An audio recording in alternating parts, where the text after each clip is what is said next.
Function हमने पढ़ लिया, 1 1 और 2 पढ़ लिया, इवन और फंक्शंस पढ़ लिए। आज हम direct image, inverse image, invertible functions, थोड़े बहुत फंक्शंस के ग्राफ्स, इन सब के बारे में देखेंगे और कुछ प्रॉपर्टीज ऑफ फंक्शंस। ठीक है, ठीक है सक्षम? ठीक है मैम। ठीक है, तो अभी हम देख रहे हैं डायरेक्ट इमेज। तो एग्जाम्पल के तौर पे मैंने लिया है साइन एक्स फंक्शन। मैं कोई सबसेट ले लेती हूँ इसका आर का, क्या लूँ? 0 से π/2 ले लेती हूँ, ठीक है।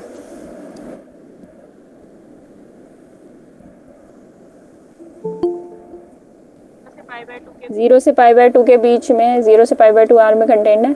अच्छा, थोड़ा बहुत आइडिया होगा साइन एक्स का, वैसे अभी हम साइन एक्स का ग्राफ देखेंगे।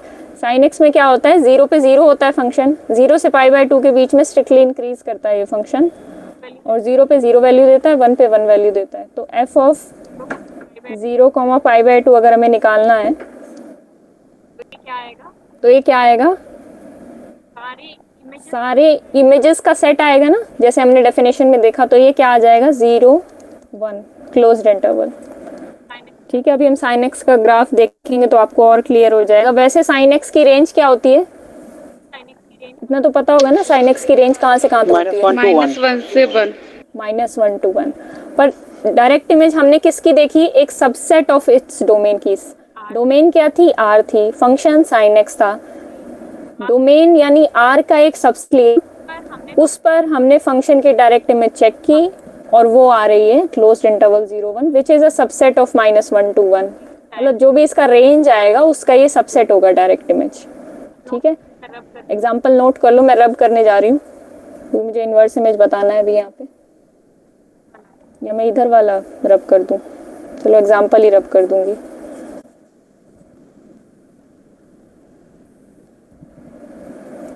ठीक है, रब कर देती हूँ मैं,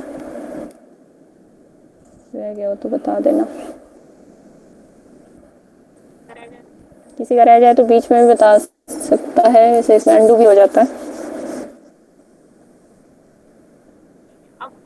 ठीक है, अब बात आती है इनवर्स इमेज की। फंक्शन a to b ही डिफाइंड है, where a is a subset of r, b is a subset of r।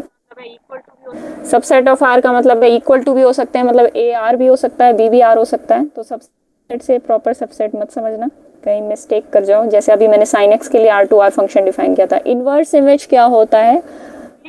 Inverse image के केस में हम लेते हैं कोडोमेन का subset. Let b1 is the subset of b, codomain का subset लेंगे। f inverse of b1, f inverse of b1 निकालेंगे यहाँ, यानी a ये है, b ये है। इसका कोई सबसेट लेके अब हमें वापस जाना है a सेट के किसी सबसेट पे इनवर्स इमेज के थ्रू, मतलब इस ओर जाना है तो हमें f इनवर्स की ज़रूरत पड़ेगी। ठीक है, इस तरफ जाना है तो f की ज़रूरत पड़ेगी। तो बस वही बात कर रखी है। This is the set of all those x belongs to a such that x belongs to a such that fx belongs to b1। ठीक है, x belongs to a। हाँ, देखो जब इस पे इनवर्स इमेज लगाओगे, ये b1 था, a और b के उसमें देखो सेट्स में ये b1 था कोई, इससे हमें वापस जाना है। किस पे जाएंगे हम? किसी सबसेट ऑफ a पे ही जाएंगे ना, ये कुछ ना कुछ सबसेट ऑफ a बनेगा। f इनवर्स b1 निकालेंगे जब हम। फॉर एग्जाम्पल से ज़्यादा क्लियर होगा। Ma'am inverse image pre image होती है?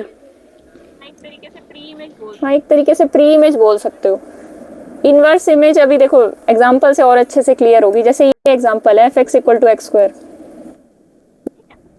ठीक है, fx equal to x square के केस में अगर मुझे इमेज निकालनी है,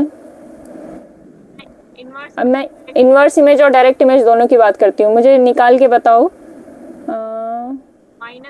-1 to 1 की डायरेक्ट इमेज क्या आएगी? fx equal to x square है जब।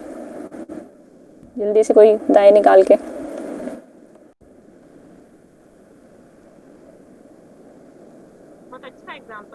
ये बहुत अच्छा एग्जाम्पल है डायरेक्ट इमेज और इनवर्स इमेज को असल शब्दों में समझने के लिए।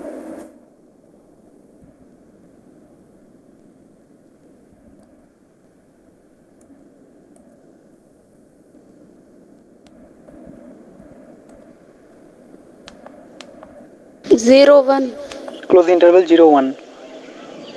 ओके, ठीक है, क्लोज्ड इंटरवल 0 1 आएगा। और इसकी बताना जरा क्लोज्ड इंटरवल 0 1 की डायरेक्ट इमेज।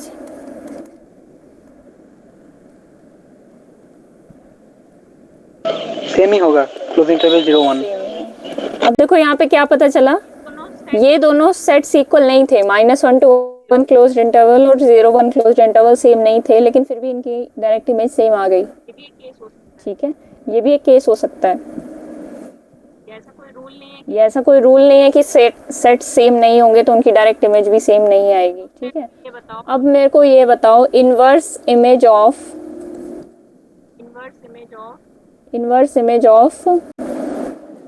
Closed interval 0 1। अब ध्यान से देखना डेफिनेशन को। Image is the set of all those x belongs to a such that fx belongs to b1।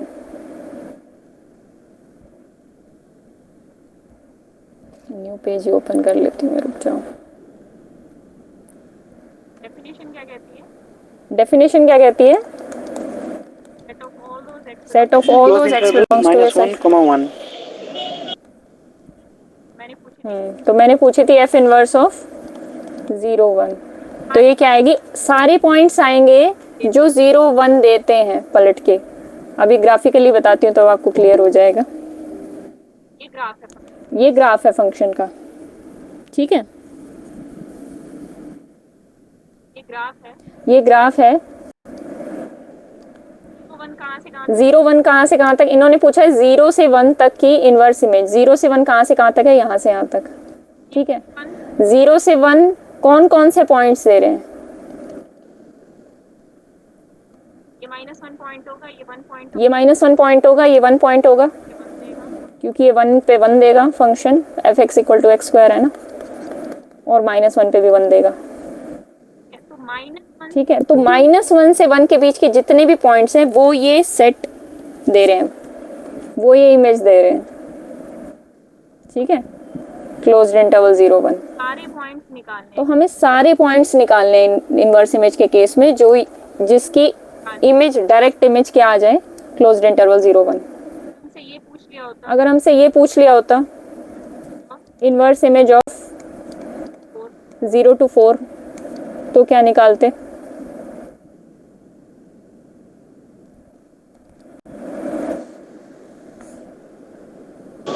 Close interval -2, +2। -2 से 2 तक के सारे पॉइंट्स ये देते हैं। ठीक है, set of all those points बनाना है जिनसे हमें ये मिल पाए। जब -2 से 2 के बीच में आप डायरेक्ट इमेज निकालोगे तो आपको क्या मिलेगा? क्लोज्ड इंटरवल 0 4 ही मिलेगा। लेकिन कन्वर्स ट्रू नहीं होता। कैसे? अगर f ऑफ 0 2 ही मैं निकाल दूं तो क्या आएगा इस केस में? 0 पे 0 देगा और 2 पे 4 देगा ये फंक्शन, तो 0 to 4 आ जाएगा। मतलब f इनवर्स ऑफ 0 4 -2 to 2 आ रही थी, लेकिन f ऑफ 0 to 4 आ गई। ठीक है, तो ये कन्वर्स ट्रू नहीं होता इस केस में। इनवर्स इमेज बड़ी आ सकती है। इनवर्स इमेज के केस में बड़ी आ रही थी, और डायरेक्ट इमेज कैसी निकाली हमने? छोटे सेट पे निकाली और वो सेम दे दिया हमें 0 to 4 क्लोज्ड इंटरवल। ठीक है, ये बड़ा अच्छा एग्जांपल है f(x = x²) चेक करने के लिए। बाकी आगे कहीं यूज आएगा तो इसको देखेंगे, अभी के लिए इतना काफी है इसमें। ठीक है, अब आगे देखते हैं प्रॉपर्टीज ऑफ फंक्शंस। किसी को डाउट हो तो पूछ लेना बीच में।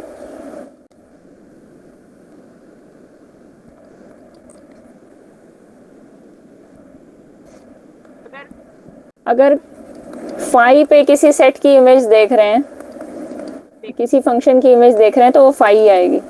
आप उसकी फंक्शन के अंदर कुछ पुट ही नहीं कर रहे हैं तो आपको कुछ मिलेगा भी नहीं। फंक्शन के अंदर जब तक आप कोई एलिमेंट नहीं डालते हो सेट का, तब तक आपको रिजल्ट नहीं मिलता कुछ। ठीक है, तो f ऑफ फाई क्या डिफाइन किया गया? फाई। इसी तरह f इनवर्स ऑफ फाई ये भी फाई डिफाइन किया गया। ठीक है, ये दोनों बातें पता होनी चाहिए। अगर ए बी में कंटेंड है तो एफ ऑफ ए भी एफ ऑफ बी में कंटेंड होगा। मतलब ए बी में कंटेंड है तो direct image of a direct image of B में कंटेंड होगी। ठीक है, फोर्थ प्रॉपर्टी कहती है f of A one union A two is equals to f of A one union f of A two. इसको हम प्रूव भी कर सकते हैं। अगर मैं दिखाना चाहूँ इनको इक्वल तो मुझे एक को दूसरे का सबसेट दिखाना होगा अल्टरनेटिवली। तो अगर मुझे दिखाना है f of A one union A two को सबसेट ऑफ, एक सेकेंड मैंने थोड़ी सी गड़बड़ कर दी यहाँ पे, f of A one union f of A two आएगा ना। ठीक है, f of A one union A two, f of A one union f of A two में अगर कंटेंट दिखाना है, या पहले इसका उल्टा दिखाते हैं, f of A one union f of A two is contained in f of A one union A two. तो इस सेट से कोई एलिमेंट भी छोड़ो, एलिमेंट भी लेने की जरूरत नहीं है। एक काम करो, हमें क्या पता है a one is contained in a one union A two. By property third में यहाँ क्या लिख सकती हूँ, and similarly a two is contained in a one union A two. Property third का यूज करके क्या लिख सकते हैं, f of A one is contained in f of A one union f of A one union A two, and f of A two is contained in f of A one union A two. ठीक है, अब ये equation 1 हो गई, ये equation 2 हो गई। तो यहाँ से हमें क्या मिलेगा, एक set f of A one union A two में कंटेंड है, दूसरा set f of A one union A two में कंटेंड है। मतलब उन दोनों सेट्स की यूनियन भी उसमें कंटेंड हो जाएगी। इंटरसेक्शन तो होगी एफ ऑफ ए वन और एफ ऑफ ए टू की यूनियन भी उस सेट में कंटेन हो जाएगी।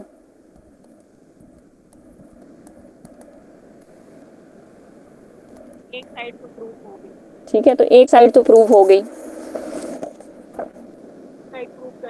दूसरी साइड प्रूव करने के लिए डाउट तो नहीं किसी को यहाँ तक?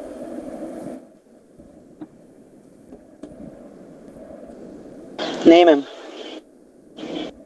अब हमें दिखाना है एफ ऑफ ए वन। ठीक है, अब हमें दिखाना है f of A one union A two is contained in f of A one union f of A two. F of A one union A two is contained in f of A one union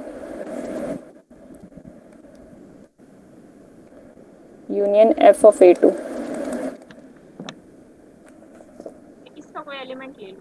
ठीक है, इस element x belongs to f of A one union A two. ठीक है,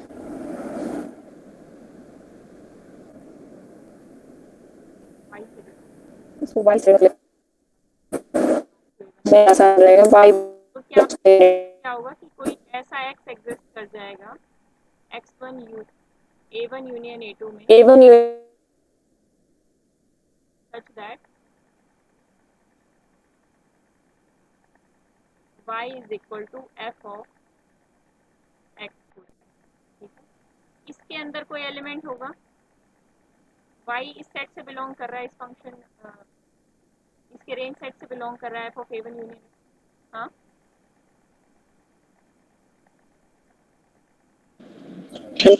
हाँ ma'am. Show नहीं हो रहा, मुझे तो हो रहा है।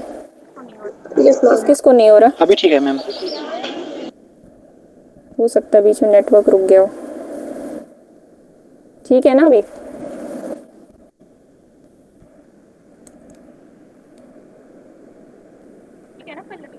ठीक है ना पल्लवी? Yes ma'am. हमने लिया यूनियन ए टू की डायरेक्ट इमेज से, तो इसका मतलब क्या होगा कि कोई x एग्जिस्ट कर जाएगा A one union A two में such that y equals to f of x। ठीक है, तो ये मतलब क्या होगा, x या तो x x1 यूनियन से आ रहा है, x यूनियन से या तो x A1 में आएगा या तो या x A2 में आएगा। का मतलब तो बताएं।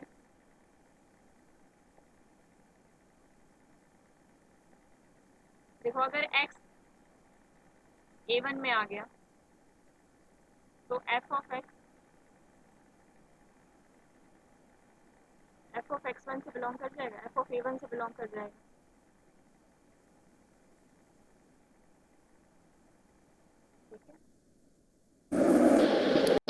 मैम ये x belong to A1 union A2 ये क्यों ले लिया? ये तो हम तब लेते हैं ना जब ऑन टू होता है फंक्शन, पर हमें क्या पता है यहाँ फंक्शन ऑन टू है या नहीं। बात सही लिखा है।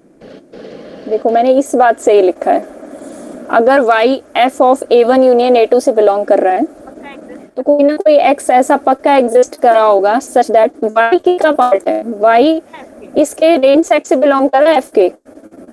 मैम ये क्यों लिखा है? क्योंकि ये तो हम तब लिखते हैं जब ऑन टू होता है, हमें तो कोई नहीं ऑन टू की बात एक मिनट के लिए भूल जाओ। मैंने कहा y f of A1 union A2 है तो किस टाइप का होगा, इसी के टाइप का होगा ना, इसके रेंज सेट से बिलोंग कर रहा है A1 यूनियन A2। तो y कैसे आया होगा, y is equals to some f of x करके आया होगा ना, किसी f ऑफ x टाइप का होगा, ये कह रही हूँ मैं। बिलोंग कर रहा है f of A1 क्योंकि y इसके अंदर बिलोंग कर रहा है f of A1 union A2 तो y किसी f ऑफ x टाइप का होगा where x A1 union A2 से बिलोंग करेगा, ये चीज कह रही हूँ मैं। कोई एलिमेंट इसी के टाइप का होगा ना, और इसके अंदर कोई इसी टाइप का एलिमेंट का होगा f ऑफ x टाइप का where belongs to union A2, ये बात कह रही हूँ मैं। अभी क्लियर है? अभी क्लियर है? No ma'am. चलो ये हमने देखो सिर्फ इतना देखो y बिलोंग्स टू अभी देखो सिर्फ इतना देखो y belongs to f of A1 union A2 है। y बिलोंग अगर मैं कहूँ y belongs to f of A है, डायरेक्ट इमेज से बिलोंग, डायरेक्ट इमेज इसकी डायरेक्ट इमेज से बिलोंग कर रहा है। डायरेक्ट इमेज की डेफिनेशन क्या देखी थी अभी हमने?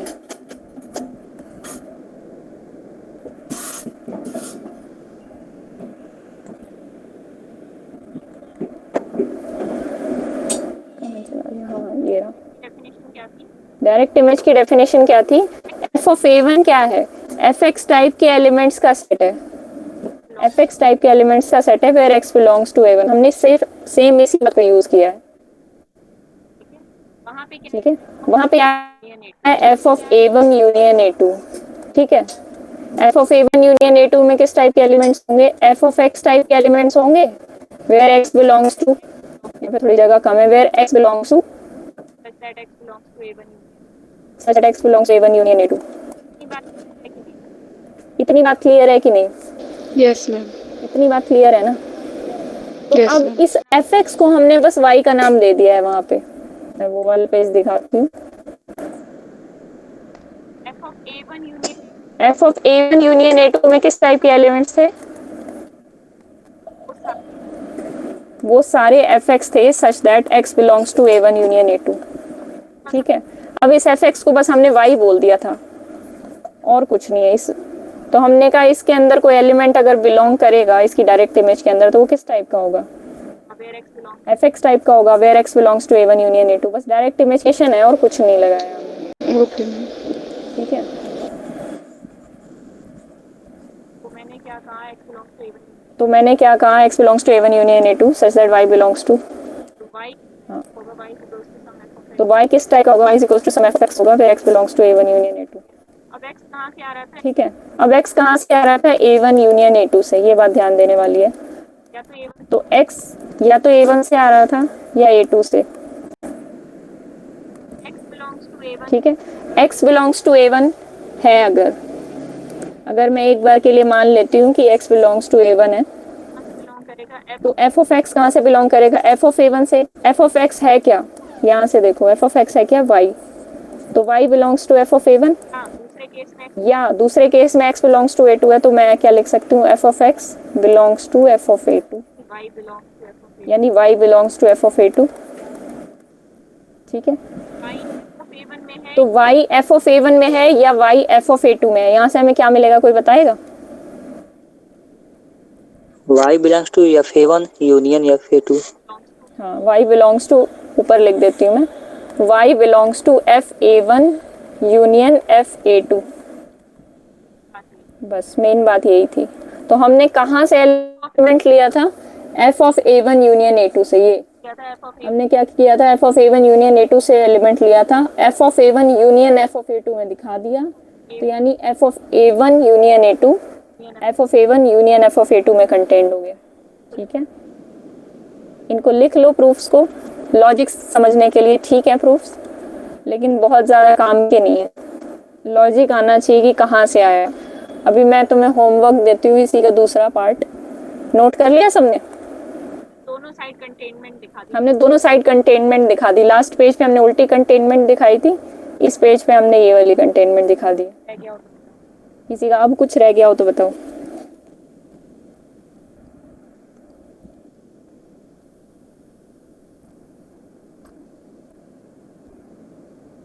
आगे बढ़ते हैं। आगे बढ़ते हैं, ठीक है।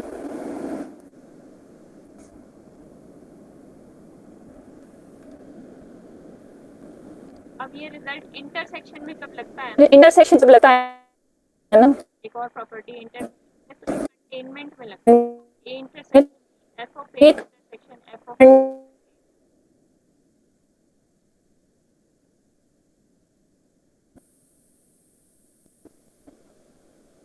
कंटेंट इन, हाँ ठीक है। तो पहली बात तो दूसरी साइड कंटेनमेंट क्यों नहीं है? पहला हमारे लिए होमवर्क है, इसके लिए मैं तुम्हें हिंट देती हूँ। F x equal to x square function लेके इसको डिस्प्रूव करने की कोशिश करना। एक सेट करना, एक सेट ए लेना, इसकी डोमेन से f कहाँ से कहाँ तक डिफाइंड है? R टू R, गलत, f x equal to x square. ठीक है, f x equal to x square. R के कोई ए और बी सबसेट्स लेना, ऐसे सबसेट सच दैट ये उल्टी साइड की कंटेनमेंट डिस्प्रूव हो, नहीं होना चाहिए। F of A intersection f of B should not be contained in f of A intersection B.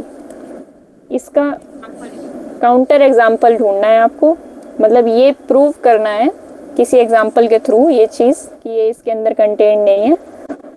और एग्जाम्पल मैंने हिंट भी दे दिया, f x equal to x square में आपको मिल जाएगा, पहली बात। दूसरी बात, ये कैसे आया इसको प्रूफ करके लाना। 2 लाइन का प्रूफ है, और जो मैंने यूनियन का प्रूफ कराया वहीं से आप रिलेट कर सकते हो। यूनियन में जैसे हमने जिस प्रॉपर्टी का यूज़ किया था, यूनियन वाली प्रॉपर्टी का, वैसे ही यहाँ पे यूज़ कर सकते हो। ठीक है, ये होमवर्क है, अच्छे से दिमाग लगा के आना।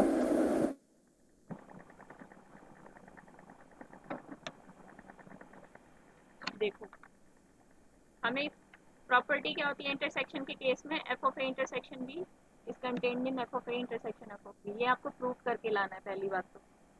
यूनियन में जैसे मैंने प्रूव कराया है वैसे ही करना है, लेकिन यूनियन के केस में इक्वालिटी थी, यहाँ पे कंटेनमेंट है सिर्फ एक तरफ से। तो मैंने कहा कि दूसरी तरफ से क्यों नहीं है? तो जो दूसरी तरफ से ये वाला होता है ना, ये नॉट ट्रू होता है, हमेशा ट्रू नहीं होता कि f of A intersection f of B हमेशा कंटेन नहीं होता f of A intersection B में। ऐसा बोल सकता है, हमेशा नहीं होता ये। 1-1 केस में, 1-1 मैप के केस में ये दोनों इक्वल हो जाते हैं। तो f x equal to x square R से आर तक 1-1 नहीं है ना, इसलिए आपको एग्जाम्पल वहाँ पे मिलेगा। ठीक है, एग्जाम्पल ढूंढ के लाना, इसको प्रूव करके लाना, बस यही बताया। अब फटाफट कुछ रिजल्ट्स देख लेते हैं, 2-4 जो इम्पोर्टेंट है। 2 ही 3 बचे हैं।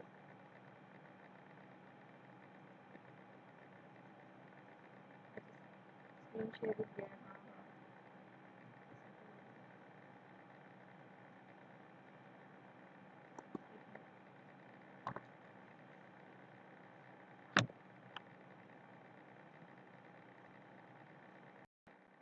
हाँ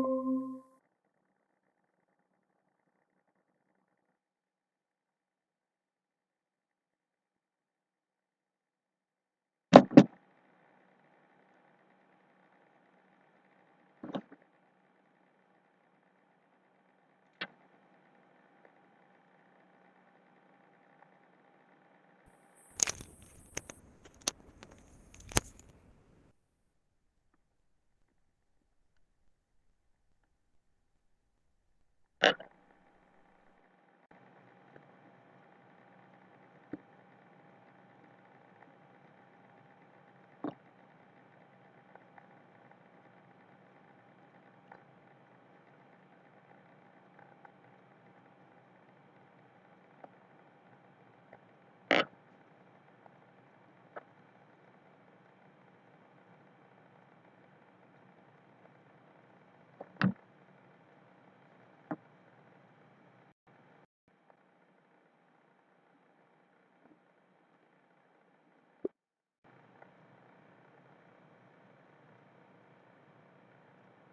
नेटवर्क इशू हो गया था इस वजह से।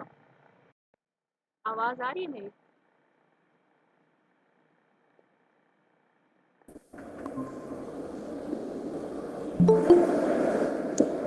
आवाज आ रही है?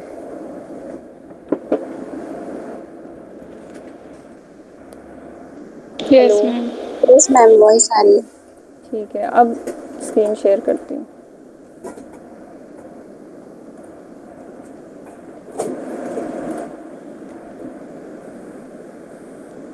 ठीक है, अब आगे चलें? दिख रहा है ना?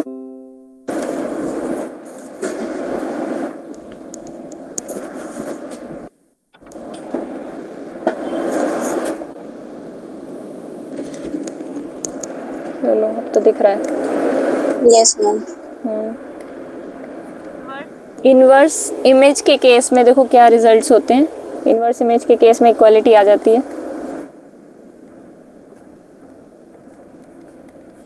ये कितने भी नंबर ऑफ फाइनाइट सेट्स के लिए हम कर सकते हैं। मैंने 2 के लिए दिखाया है, n नंबर ऑफ सेट्स के लिए किया जा सकता है, जैसे A1 intersection A2 intersection up to so on AN, ये किया जा सकता है। ठीक है, तो ये आ जाएगा F inverse of A1 intersection F inverse of A2। एक तो ये प्रॉपर्टी हो गई, एक और प्रॉपर्टी क्या हो गई, F inverse of A1 F inverse of A1 union A2 क्या होता है, इसमें भी इक्वालिटी आ जाती है। ठीक है, बहुत रेयरली यूज होंगे, लेकिन हो सकता है कहीं यूज हो जाए। और एक और रिजल्ट है, एक तो ये हो गया, दूसरा और ये तीसरा, F inverse of B complement is equals to F inverse B का कॉम्प्लीमेंट।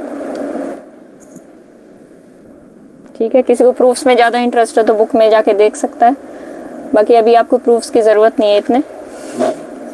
एक आज जो मेन था वो मैंने बता दिया। ठीक है, अब आगे बढ़ते हैं। इसमें और क्या रह गया? हाँ, हम ऑन टू प्रूव करने वाले थे आज। कल हमने ग्राफ की हेल्प से किया था, आज थियोरेटिकली प्रूव कर लेते हैं ऑन टू। ठीक है, कोई कह रहा था कि थियोरेटिकली कैसे करेंगे। देखो, अगर कोई फंक्शन है R2R, फंक्शन कौन सा लें? x³ ले लेते हैं। ठीक है, x³ का ग्राफ सबको पता है। ग्राफिकली तो देखा जाए ये बनेगा ग्राफ। ठीक है, ऊपर इनफाइनाइट तक जाता है, नीचे भी। तो ग्राफिकली देखा जाए तो कोई भी हॉरिजॉन्टल लेंगे लाइन हम कोडोमेन के रिस्पेक्ट में, यानी कोडोमेन क्या है R, तो जितनी भी हॉरिजॉन्टल लाइन लेंगे वो एग्जैक्टली एक बार तो कट करेगी, एटलीस्ट एक बार कट कर रही है हमारे फंक्शन को। फंक्शन क्या है? ये। तो इसका मतलब फंक्शन ऑन टू है। ग्राफिकली तो देख लिया। अगर दिखाना है कि थ्योरेटिकली कैसे ऑन टू दिखाएंगे, तो उसके लिए क्या कर सकते हैं हम, यहाँ का कोई पॉइंट लोगे तो उसके लिए यहाँ कोई पॉइंट मिलना चाहिए such that f of that point is equals to this. मतलब अगर लेट मैं कहूँ y बिलोंग्स टू R, ये R कौन सा है? कोडोमेन वाला। कोडोमेन का एक पॉइंट ले लो, इस पॉइंट के लिए डोमेन में एक पॉइंट मिलना चाहिए, एक एलिमेंट मिलना चाहिए, एक नंबर मिलना चाहिए such that y is equals to f of that number. ठीक है, तो y कोडोमेन का पार्ट है, तो y इज इक्वल्स टू, वैसे फंक्शन की डेफिनेशन क्या है हमारे according? y is equals to x³। किसी ना किसी x³ की पावर करके आया होगा। x को आप क्या लिख सकते हो? y की पावर 1/3। यानी हमें करना क्या था? ये x ही तो फाइंड आउट करना था। यहाँ पे अगर कोई y पड़ा है तो वो कौन है जिसका क्यूब करूँ मैं, वो कौन सा x है जिसकी पावर 3 करने पर y आ जाए। ठीक है, यानी जिस पर f लगाने पर वो कौन सा x है जिस पर f लगाने पर y मिल जाए, ये पता करना था। अब वो x की वैल्यू हमारे पास आई है y की पावर 1/3। ठीक है, अब ऑन टू के लिए हमें क्या करना होता है, ये देखना होता है कि ये कहाँ कहाँ डिफाइंड है। जहाँ जहाँ y की पावर 1/3 डिफाइंड होगा R पे, वहाँ y फंक्शन ऑन टू हो जाएगा। अगर ऐसा कोई पॉइंट है जिस पे फंक्शन डिफाइंड ही नहीं है तो वहाँ पे फंक्शन ऑन टू नहीं होगा, मतलब वहाँ के लिए x एग्जिस्ट नहीं करेगा। y की तो y की पावर 1/3 कब कब एग्जिस्ट करेगा? जब जब y की पावर 1/3 एग्जिस्ट कर जाएगा, x एग्जिस्ट कर जाएगा। y की पावर 1/3 हमेशा एग्जिस्ट कर जाएगा तो x हमेशा एग्जिस्ट कर जाएगा, यानी पूरे r के लिए। तो क्या ये ऐसा कोई पॉइंट है जहाँ y की पावर 1/3 एग्जिस्ट ना करे? मतलब cube root of some number किसी पॉइंट पे एग्जिस्ट ना करता हो। सभी पॉइंट में एग्जिस्ट करेगा। सभी पॉइंट में एग्जिस्ट करेगा। दिक्कत किसको आती है? स्क्वायर रूट को दिक्कत आती है। अगर मैं कहती y की पावर 1/2 ये कहाँ कहाँ एग्जिस्ट कर रहा है तो इसमें हमें देखना पड़ता। ठीक है, तो y की पावर 1/3 चाहे इसमें नेगेटिव नंबर रख दो, 0 रख दो, पॉजिटिव नंबर रख दो, ये हर जगह एग्जिस्ट करेगा। ठीक है, तो ये हर जगह वैलिड होगा, इसका मीनिंग होगा हर जगह। तो इसका मतलब x एग्जिस्ट करेगा for all y belongs to r। x exist for all y belongs to r, ये अंडरस्टैंडिंग आपको होनी चाहिए।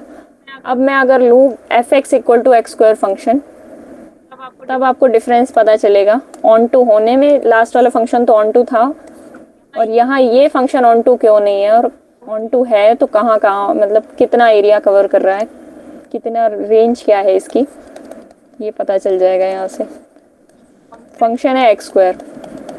ठीक है, let y belongs to r। अब ये r कौन सा है? कोडोमेन वाला। ठीक है, then y = some f of x, there must exist some x। मान लेते हैं कोई x एग्जिस्ट कर रहा है तो y = fx होगा, वेयर fx की वैल्यू क्या है? बाय डेफिनेशन x² है। ठीक है, अब हमारा मकसद होता है यहाँ से x की वैल्यू निकालना। तो x की वैल्यू क्या आएगी? स्क्वायर रूट ऑफ y, या y की पावर 1/2 ऐसे लिख सकती हूँ मैं। अब स्क्वायर रूट ऑफ y कहाँ कहाँ डिफाइंड होता है? वहाँ वहाँ x एग्जिस्ट करेगा, और वहाँ वहाँ प्री इमेज मिल जाएगी आपको अपने फंक्शन की। जहाँ जहाँ y का रूट एग्जिस्ट कर रहा है वहाँ वहाँ प्री इमेज मिलेगी आपको फंक्शन की। तो कहाँ कहाँ कर रहा है, कोई बताए? 0 से इंफिनिटी तक पॉजिटिव में। हाँ, तो y कहाँ से कहाँ तक हो सकता है? y belongs to 0 to infinity। इससे ज़्यादा नहीं हो सकता, इससे एक पॉइंट भी बाहर नहीं निकल सकता y। तो y के इस रेंज के लिए हमारा फंक्शन ऑन टू हो जाएगा। मतलब x मैक्स टू मैक्स यहीं पे डिफाइंड है। इसका मतलब इन पॉइंट्स पे आपको कोई फंक्शनल वैल्यू नहीं मिलेगी। आप x चाहे जो मर्जी रख लो, ये नीचे वाली नेगेटिव y एक्सिस आपको कभी नहीं मिल सकती। इससे ये पता चल रहा है। ठीक है, और इससे ये भी पता चल गया कि स्क्वायर रूट ऑफ y हर जगह डिफाइंड नहीं होता। तो पूरे r पे अगर कोई पूछे फंक्शन ऑन टू है कि नहीं, तो पूरे r पे ऑन टू नहीं है। अगर मैं ये पूछूं, मेरा क्वेश्चन ये है आप लोगों से, r to r positive f(x = x²), ये ऑन टू फंक्शन है? Yes ma'am. हाँ मैम है। ये ऑन टू है क्योंकि ये अपनी पूरी कोडोमेन को कवर कर रहा है। इन शॉर्ट अगर मैं बोलना चाहूँ तो कोडोमेन = रेंज है इस केस में। = तो नहीं, लेकिन नॉन जीरो रियल नंबर्स ले लेती हूँ, r* ले लेती हूँ तो इक्वल हो जाएगा। इस केस में तो ये छोटा आ रहा था। तो कोडोमेन हमारी क्या बन रही है? r*, और रेंज भी क्या है? f(x = x² की अगर हम ग्राफ देखें तो इसकी रेंज भी क्या होती है? r*, मतलब नॉन नेगेटिव y को कवर करता है ना, ऊपर ऊपर वाला y एक्सिस सारा कवर होता है। तो ये इसकी रेंज बन जाएगी। जब कोडोमेन और रेंज बराबर हो जाए तब फंक्शन ऑन टू हो जाता है। तो बेसिक तरीका यही होता है ऑन टू प्रूव करने का। y = f of x लो, और जिस तरीके से f of x डिफाइन कर रखा है वहाँ से x की वैल्यू निकाल लो y के टर्म्स में। x as a function of some phi function of y निकाल लो। ठीक है, आप लोग इतनी लेट क्यों आते हो? मुझे समझ में नहीं आता। कोई क्लास वगैरह होती है क्या? बहुत बच्चे लेट आए हैं आज तो, 6:30 के बाद भी आए हैं बहुत। अब बढ़ते हैं आगे। बहुत देख ली हमने फंक्शन की प्रॉपर्टीज। इतनी प्रॉपर्टीज बहुत हैं। आ ही जा रहे हैं आज तो बच्चे, लगता है आज सारे फ्री हैं। संडे के दिन भी 6:45 बजे आ रहे हैं, बताओ। अच्छा, कोई मुझे बताएगा नेगेशन क्या होती है?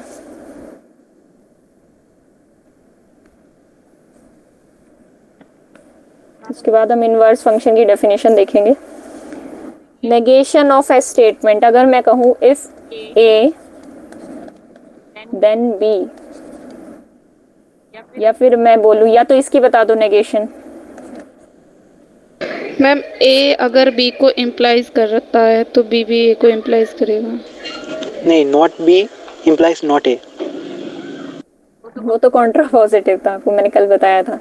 ए इम्प्लाइज बी, तो not a implies not B is always true. Not a implies not B, ये ट्रू होती है।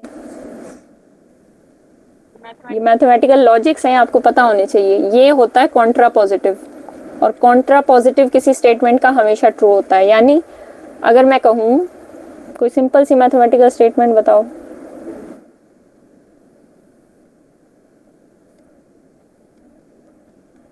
If I am rich,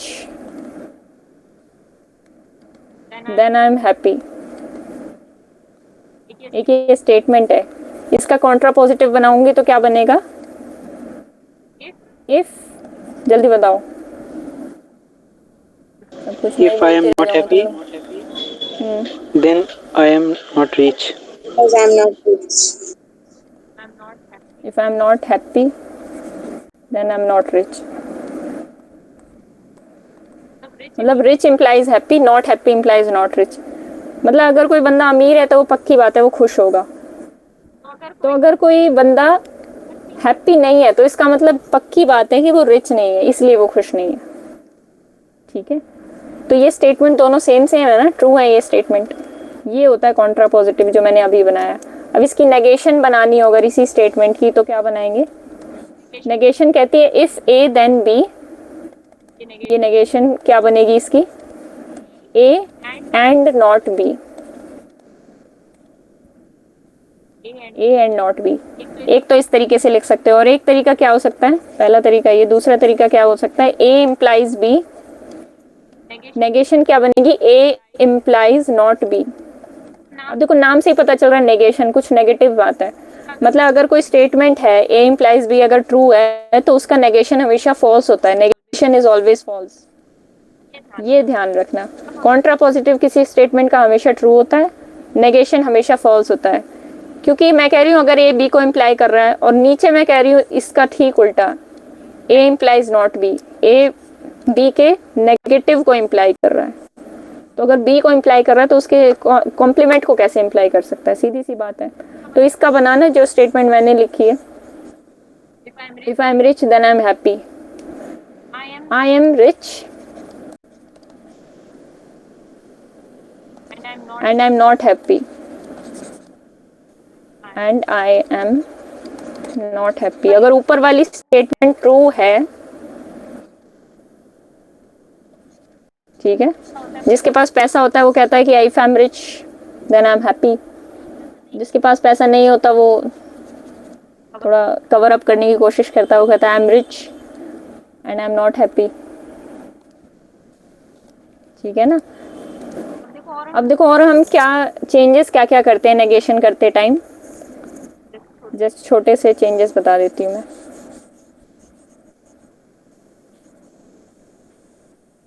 ये एग्जाम्स में आते हैं आपके एमएससी एंट्रेंस में पूछा जाता है नेगेशन बताओ स्टेटमेंट की, और नेगेशन तो मतलब हर जगह ही देखी जाती है। कॉन्ट्रा पॉजिटिव इसलिए काम आता है क्योंकि मैं कोई अगर आपको रिजल्ट कराऊं तो आपका रोल है कि आप कॉन्ट्रा पॉजिटिव उसका खुद बनाएं।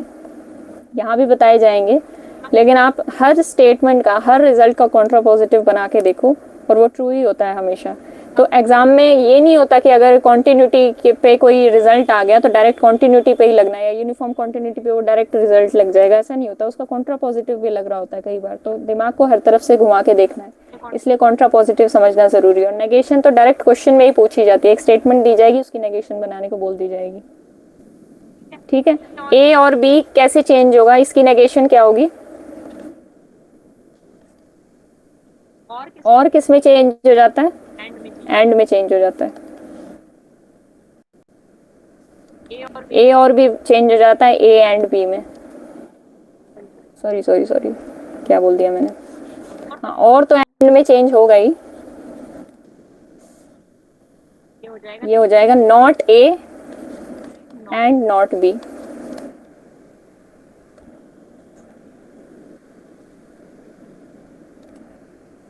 पहला ये हो गया। दूसरा, अगर A ए एंड बी दे रखा है आपको तो ये किस में चेंज हो जाएगा? नॉट ए और नॉट और नॉट बी। और फॉर ऑल दे रखा है। फॉर ऑल हम हर जगह यूज करते हैं डेफिनेशन में, मैथ्स में। इसमें चेंज हो जाएगा देयर एग्जिस्ट, और देयर और देयर एग्जिस्ट है तो फॉर ऑल में चेंज हो जाएगा। मतलब ये इफ एंड ओनली इफ वाली बात हो गई। ठीक है,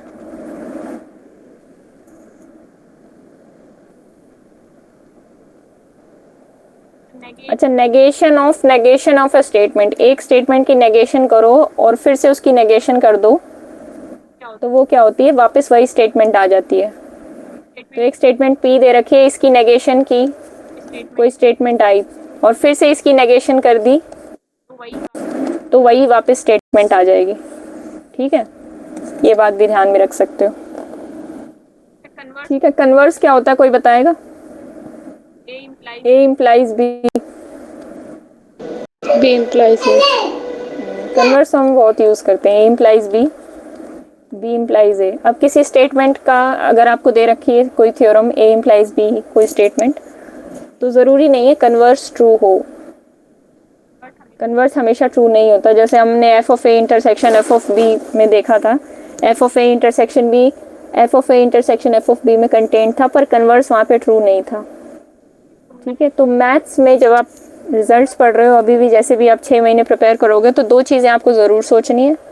कॉन्ट्रा पॉजिटिव, किसी भी स्टेटमेंट पढ़ी उसका कॉन्ट्रा पॉजिटिव सोच लिया, कोई भी स्टेटमेंट पढ़ी उसका कन्वर्स सोचा कि ये ट्रू होगा या नहीं होगा।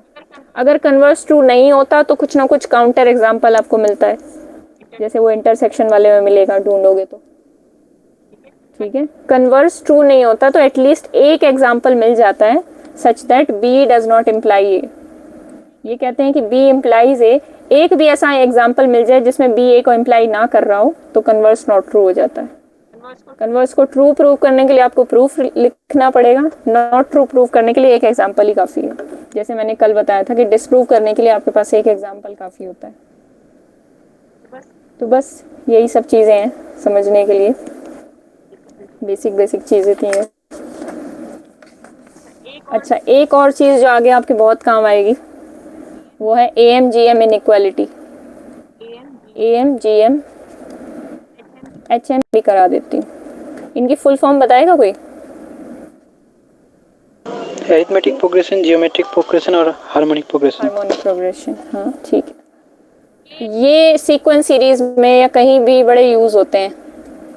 ठीक है, तो इसको इनइक्वालिटी को ध्यान से देखना क्या होती है। सपोज नोट कर लो साथ साथ, x1 x2 xn positive real numbers हैं। मैं 2 के लिए बता देती हूँ, थोड़ा ज़्यादा इजी रहेगा। आप n के लिए भी यूज़ कर सकते हो। ठीक है, 2 के लिए यूज़ करा के बता देती हूँ। Suppose x1 x2 are positive real numbers,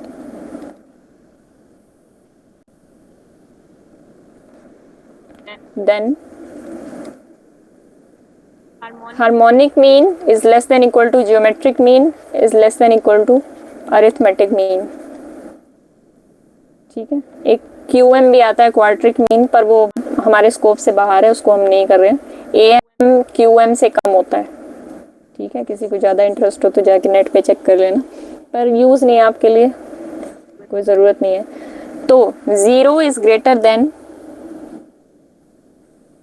2 by 1 by, harmonic mean का फॉर्मूला लगा रही हूँ मैं। हार्मोनिक मीन ऐसे ही होता है ना, 2 by 1 bye x1 plus 1 bye x2। जब इसको सॉल्व करते हो तो या तो तुम लोग ऐसे लिखते होगे 2x1 x2 divided by x1 plus x2, कैसे मर्जी लिख लो, LCM लेके ये आ जाएगा। मैंने ये लिख दिया है, is less than equal to under root x1 x2।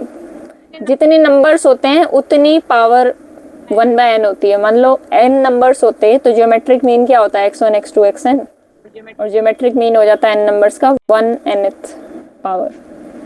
ठीक है, is less than equal to arithmetic mean. x1 और x2 का अरिथमेटिक मीन क्या होगा? x1 plus x2 by 2। बाकी सब सो रहे हैं क्या? एक ही बच्चे की आवाज़ आ रही है मुझे। बोल लिया करो भाई, ऐसा लगता है कि बस क्लास ऑन करके सो गए सब। ठीक है, ये है रिलेशन, ये बड़ा काम आएगा। इसका एक प्रैक्टिकल यूज बताती हूँ आपको। सपोज मैम ये 0 क्यों लिया है आगे? 0 नॉन नेगेटिव के लिए लिया है, कहाँ गया ये रहा। देखो x1 x2 पॉजिटिव नंबर से उनके ऊपर कोई भी उनका रूट लो या ऐसा कोई एडिशन का ऑपरेशन लगाओ तो नॉन नेगेटिव नंबर्स ही आएंगे ना। 0 पॉजिटिव नंबर्स जब आप मल्टीप्लाई करोगे या ऐड करोगे, उनका स्क्वायर रूट लोगे, उनको डिवाइड करोगे, तो आपके पास पॉजिटिव नंबर्स ही मिलेंगे ना। तो ये जो 3 क्वांटिटीज आएंगी HM, GM और AM, ये पॉजिटिव क्वांटिटीज आएंगी। बस ये दिखाने के लिए ग्रेटर देन 0 लिया गया है। तीनों क्वांटिटीज ग्रेटर देन 0 होंगी। ठीक है,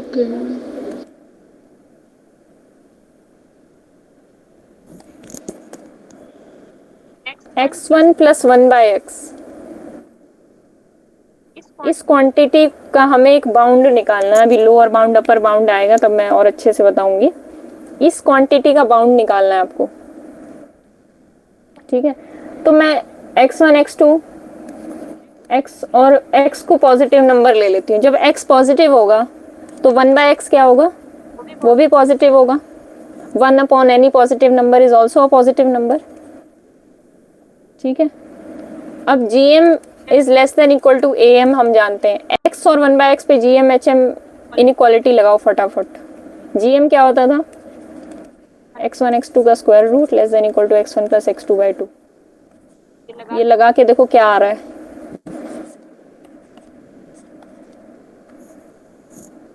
एक इनइक्वालिटी वाला रिलेशन बनेगा। और ये क्वेश्चन तो ऐसा है जो मैं करा रही हूँ, ये तो मतलब हर एग्जाम में पूछा गया है इससे क्वेश्चन। आपसे पूछा जाएगा कि ये सेट क्या बनेगा, इस सेट का बाउंड क्या होगा।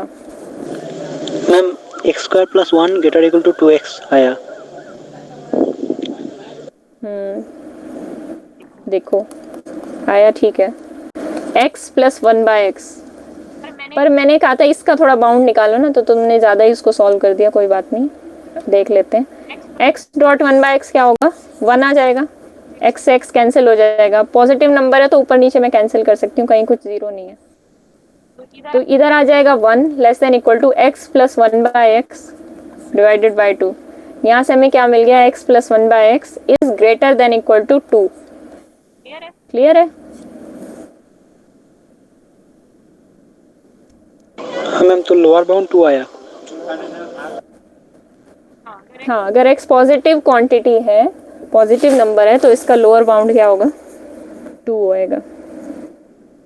2 से छोटी नहीं हो सकती इसकी वैल्यू, हमेशा 2 या 2 से बड़ी ही होगी।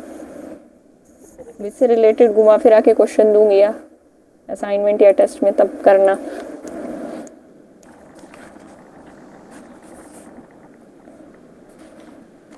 अच्छा, इनवर्स फंक्शन देखते हैं। इनवर्स फंक्शन क्या होता है किसी फंक्शन का।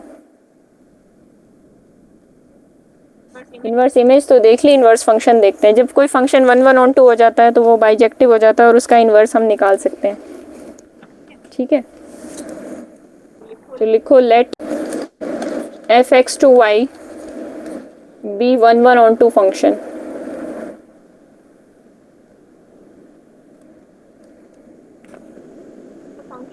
Then the function g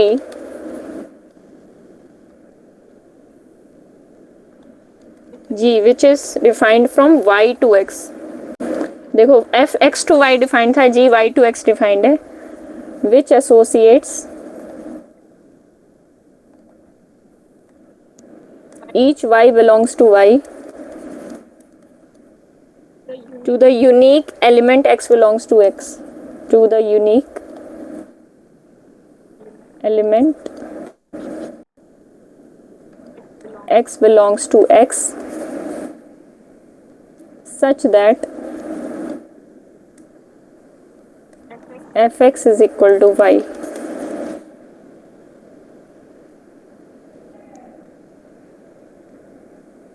Then g is called inverse of f। Then g is called inverse of f।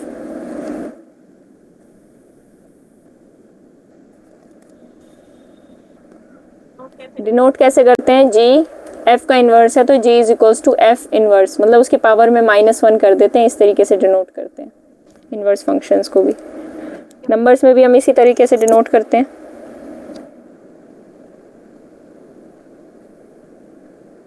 ठीक है, बस यही थी डेफिनेशन। जैसे कि y equal to x square है और मैंने कहाँ से कहाँ तक लिया इसकी domain, y equal to x square का ग्राफ है ये, और कहाँ से कहाँ तक लिया है, नॉन नेगेटिव रियल नंबर से नॉन नेगेटिव रियल नंबर से, इसको मैं आर स्टार से डिनोट कर रही हूँ, f x equal to x square. अब ये फंक्शन 1 1 ऑन टू है इस डोमेन के अंदर। कल मैंने रिस्ट्रिक्शन ऑफ फंक्शन बताया था कि हम डोमेन रिस्ट्रिक्ट कर दें किसी नॉट 1 1 फंक्शन की, तो डोमेन और को डोमेन दोनों ही रिस्ट्रिक्ट कर दें तो हम उसको 1 1 ऑन टू बना सकते हैं, 1 1 ऑन टू निकाल सकते हैं। अब ये फंक्शन आपको दिख ही रहा होगा, हॉरिजॉन्टल लाइन टेस्ट से ही 1 1 ऑन टू है। Yes ma'am. है ना, तो इसका इन्वर्स निकालो जरा, y is equal to x square है। ठीक है, इन्वर्स में देखो पर डेफिनेशन में आपने जो लाइन लिखी है which associate each y belong to x, ये वाली लाइन का मतलब क्या है? एसोसिएट्स का मतलब इस देखो x और y दो सेट्स हैं, x और y, ये x है और ये y है, यहाँ का कोई एलिमेंट इधर मैप हो रहा है f मैपिंग के थ्रू। ठीक है, तो g फंक्शन क्या काम कर रहा है, g फंक्शन इसका उल्टा काम कर रहा है, g y to x defined है। ये x को देखो, f का क्या फंक्शन की डेफिनेशन क्या होती है, x के एलिमेंट को यूनिक एलिमेंट पे भेजे y के, ये नहीं है कि मल्टीपल एलिमेंट्स पे भेज दे। मैंने कहा था अगर ऐसा हुआ एक एलिमेंट दो एलिमेंट पे मैप हो रहा है तो ये गड़बड़ हो जाएगी, ये फंक्शन ही नहीं बनेगा। रिलेशन तो बन सकता है, फंक्शन नहीं बनेगा, है ना। तो f का काम है x के हर एक एलिमेंट को y के यूनिक एलिमेंट पे मैप करना। तो g y to x defined है, तो g का क्या काम होगा, y के हर एक एलिमेंट को x के यूनिक एलिमेंट पे मैप करना। वही कह रखा है कि एसोसिएट्स मतलब जोड़ना, हर y बिलोंग्स टू y को unique element x belongs to x से जोड़ता है। क्योंकि जब f x to y defined था तो x यूनिक एलिमेंट y पे जा रहा था, अब क्या है, रोल इंटरचेंज हो गया है, x y को पहुंच गया, y x पे पहुंच गया। तो अब g का काम क्या होगा, वही फंक्शन वाली डेफिनेशन कि जो डोमेन में एलिमेंट पड़ा है उसको एक यूनिक एलिमेंट दे x से उठा के। ये नहीं है कि दो elements they they, y f of x1 पे भी मैप हो जाए, f ऑफ x2 पे भी मैप हो जाए, ये केस नहीं हो सकता। वही बात कह रखी है मैम, मीन्स 1 1 की बात ही बोली है यहाँ पर। नहीं, 1 1 की नहीं बोली, फंक्शन की बात बोली है। 1 1 से मत जोड़ो इसको। यहाँ पे कोई पॉइंट है तो क्या वो दो पॉइंट्स पे जा सकता है फंक्शन की डेफिनेशन के अकॉर्डिंग। फंक्शन क्या कहता है कि फंक्शन एक इधर के x के एलिमेंट को यूनिक एलिमेंट पे मैप करे,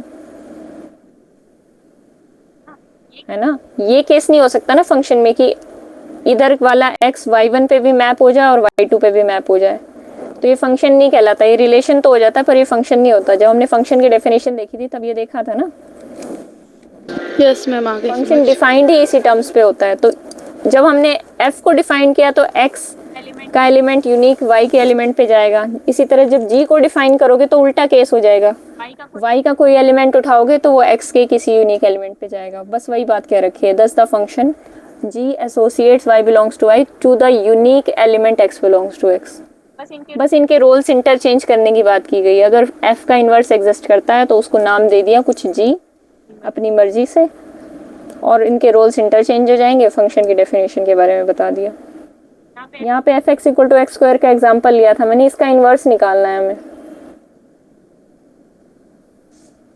मैम बताऊंगी? हाँ बताओ, इन्वर्स किसी ने निकाला है? g of y is equal to root over y for all y belongs y। हाँ, f inverse y is equals to root of x. नए पेज पे करती हूँ मैं। F x is equal to x square है, y is equal to x square है। देखो practically जब आपको क्वेश्चंस करने हैं तो आपको क्या करना है इन्वर्स निकालने के लिए? y के रोल को x से इंटरचेंज करना है, x के रोल को y से इंटरचेंज करना है। मतलब यहाँ कुछ ना कुछ x की पावर या कुछ भी पड़ा होगा, बस यहाँ से x की वैल्यू निकाल के लानी है, जैसे हम ऑन टू में कर रहे थे। x की वैल्यू निकालोगे तो क्या आएगा? Root of y। तो f इनवर्स x क्या बनेगा आपका? Root y। ये इनवर्स फंक्शन बन जाएगा। एक्चुअल फंक्शन क्या था? F x is equal to x square. Inverse function क्या बना? F inverse x is equal to root y. और ये inverse function f inverse y होगा ना? क्या एफ इनवर्स वाई होगा ना? समझी नहीं मैं, क्या कह रहे हो आप? F of x is equal to x square ली थी, यहाँ पे दोनों ही एक्स था। हाँ, तो यहाँ आई जो f inverse y is equal to root over y होगा ना? एफ इनवर्स एक्स क्यों होगा? समझ में नहीं आ रहा है। मैम ये बोल रहे हैं कि ये एफ इनवर्स एक्स लिखा है, इसकी जगह वाई होगा इसमें नीचे। आप कुछ भी देखो, नोटेशन तो आप कुछ भी डाल सकते हो। एफ इनवर्स के लिए लिख रहे हो तो यहाँ वाई लिख दो, वो ठीक रहेगा। सही कह रहे हो आप। लेकिन एक्स और वाई वेरिएबल्स है ना, वेरिएबल्स कुछ भी ले सकते हो आप। ठीक है, वेरिएबल्स चाहे मैं यहाँ पे एफ इनवर्स जेड भी ले लूँ तो भी गलत नहीं होगा। वेरिएबल्स का तो अपना रोल है, वो तो चेंज होते रहते हैं, कोई कांस्टेंट की बात तो मैं कर नहीं रही हूँ। F inverse z is equal to root x, वो भी सही होगा। पर ठीक है, जो डेफिनेशन हमने पढ़ी है उसके अकॉर्डिंग ये ठीक है। ठीक है, y का रोल x से इंटरचेंज कर दो, x का रोल y से इंटरचेंज कर दो, कोई प्रॉब्लम नहीं है। बाकी ये भी लिखना ठीक है, क्योंकि हम वेरिएबल्स ही पढ़ रहे हैं। रोल से इंटरचेंज हो सकते हैं, कोई बड़ी बात नहीं है। ठीक है, काम तो वही करना है, रूट करना है, चाहे x का रूट कर दो चाहे y का रूट कर दो। ठीक है, पर देखने में यही ज़्यादा ठीक लगता है। ठीक है, तो आप लोग क्वेश्चन करोगे तो आपको खुद ही मेरी बात समझ में आ जाएगी कि वेरिएबल्स में ऐसे कोई खास फर्क नहीं पड़ता, चेंज कर सकते हैं। बाकी अभी के लिए आप एफ इनवर्स वाई रख लो, कोई दिक्कत नहीं है। यही वाला रखो, आपने जो बोला है ये वाला कंसिडर कर लो।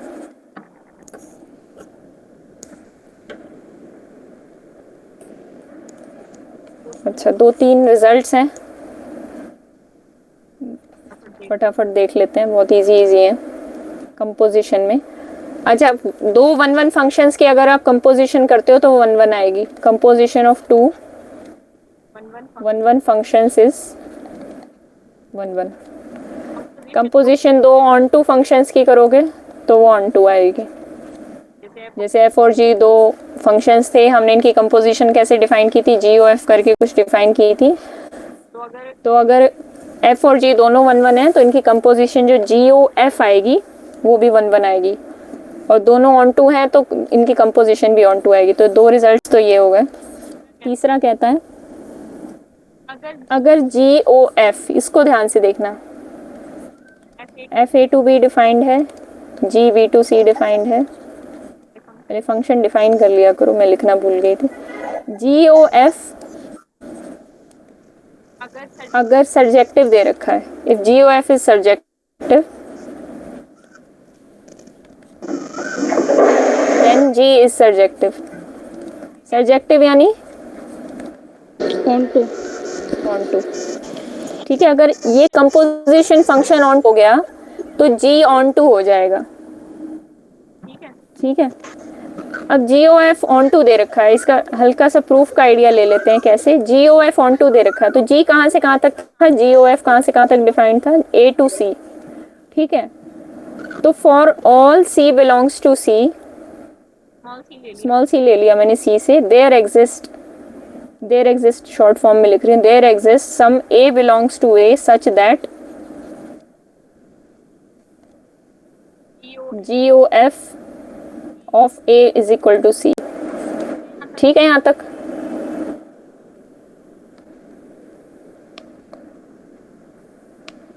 कोई दिक्कत तो नहीं किसी को?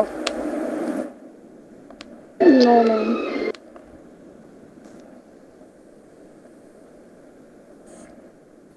तो ये देखो, हमें जी को ऑन टू प्रूव करना है, मतलब जी के लिए, जी कहाँ से कहाँ तक मैप था? B to c. ठीक है, तो जी के लिए हम कोई सी पॉइंट हो, अगर कोई ना कोई सी अगर सी से बिलोंग करे तो उसके लिए बी सेट में हमें कोई एलिमेंट मिलना चाहिए such that g b is equal to c. हमें क्या शो करना है? For all c belongs to c there exist some b belongs to b such that g b is equal to c. अब देखो यहाँ से ध्यान से देखो, यहीं पे आपको आपका आंसर मिल जाएगा। G of f of a is equal to c लिख सकती हूँ मैं इसको, है ना। G of f of a is equal to c लिख सकते हैं इसको। तो एफ ऑफ ए कहाँ से बिलोंग कर रहा है? बी सेट से बिलोंग कर रहा है, क्योंकि उसकी कोडोमेन क्या थी? बी थी। तो एफ ऑफ ए किसी न किसी बी के बराबर होगा, किसी न किसी बी बिलोंग्स टू बी के बराबर होगा। एक सेकेंड, ये क्या हो रहा है? तो जी ऑफ एफ ऑफ ए को मैं क्या लिख सकती हूँ? देयर एग्जिस्ट सम बी, थोड़ा अच्छे से लिख देती हूँ यहाँ पे। Then there exist some b belongs to b such that g of b is equal to c हो जाएगा। यानी in short f of a is equal to b हो जाएगा। एफ ऑफ ए किसी न किसी बी एलिमेंट के टाइप का होगा ना, क्योंकि बी सेट से बिलोंग कर रहा है, तो उसकी टाइप किस तरह की होगी? किसी स्मॉल बी की तरह दिखता होगा। बस उसकी शक्ल बदल के मैंने बी लिख दी और कुछ नहीं किया। उसकी शक्ल किस के जैसी होगी? किसी स्मॉल बी के जैसी होगी। तो g b is equal to c आ जाएगा। यानी हमें यही तो प्रूव करना था। हम for all c belongs to c लेके चले और हमें एक ऐसा बी मिल गया such that g b is equal to c. ये कोने में क्लियर है ना मैंने क्या लिखा है? किसी को ना क्लियर हो तो बता दो। इसका प्रूफ कंप्लीट हो गया।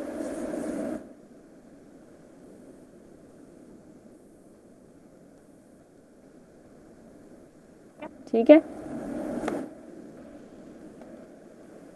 ये एक लास्ट रिजल्ट है बस।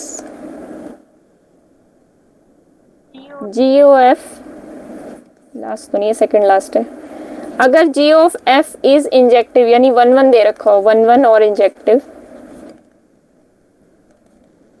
This implies F is injective. यानी जो पहले नंबर पे फंक्शन पड़ा होगा ना, मैं इंजेक्टिव को 1 1 से याद करती हूँ, तो 1 नंबर पे जो पड़ा होता है, इधर से काउंट करना अगर शुरू करें, 1 नंबर पे जो फंक्शन पड़ा होता है वो क्या हो जाता है? 1 1 हो जाता है। मैं इस तरीके से याद रखती हूँ, नहीं तो मैं कंफ्यूज हो जाती हूँ इससे पहले वाले रिजल्ट और इस रिजल्ट में। तो जीओ और हमें एफ को 1 1 प्रूव करना है। एफ को 1 1 प्रूव करने के लिए हमें क्या चाहिए? अगर मैं f x is equal to f y लेके चलूं तो मुझे एक्स इक्वल टू वाई दिखाना होगा ना, है कि नहीं? F x equal to f y implies x equal to y. किसी ने पुराना रिवाइज किया होगा तो उसको याद होगा। तो अगर मैं दोनों तरफ जी अप्लाई कर दूं, यानी किसी फंक्शन के लिए अगर a is equal to b है तो g a is equal to g b तो होगा। यानी एक एलिमेंट, इधर 2 एलिमेंट पड़े हैं सेम तो उनकी इमेज भी तो सेम होगी, जो भी होगी, मतलब सेम एलिमेंट्स हैं वो, तो g a is equal to g b होगा। तो बहुत सिंपल सी बात है, अगर a is equal to b होगा तो g a is equal to g b होगा। तो दोनों तरफ अगर मैं g अप्लाई कर दूं, क्योंकि g के लिए एफ एक्स क्या है? एक एलिमेंट की तरह काम कर रहा है, तो g of f x is equals to g of f y हो जाएगा। इसको ऐसे लिख सकते हैं, g o f x is equals to g o f y. अब g 1 1 दे रखा था, उसका यूज करो। g ओ एफ 1 1 था, सॉरी g ओ एफ 1 1 था, तो उसका यूज करो तो क्या आ जाएगा? Implies x is equal to y. और यही तो हमें प्रूव करना था। फटाफट लिखो, कोई डाउट है तो बताओ। नो मैम, ठीक है।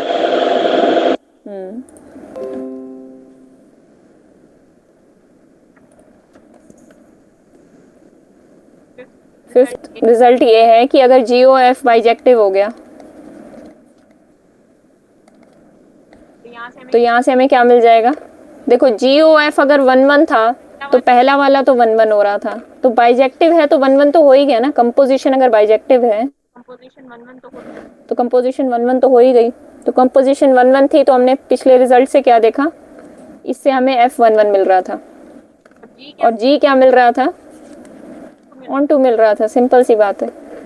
तो जी ओ एफ अगर बाइजेक्टिव होगा then f is 1 1 and g is onto. बस ये पुराने रिजल्ट्स की हेल्प से ही प्रूव हो गया, कुछ करना ही नहीं पड़ा।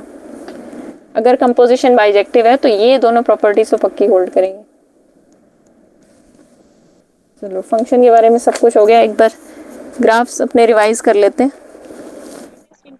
ग्रेटेस्ट इंटीजर फंक्शन पता है किसी को? बीच में कोई डाउट आए तो पूछ लेना, ऐसे शांत मत रहना।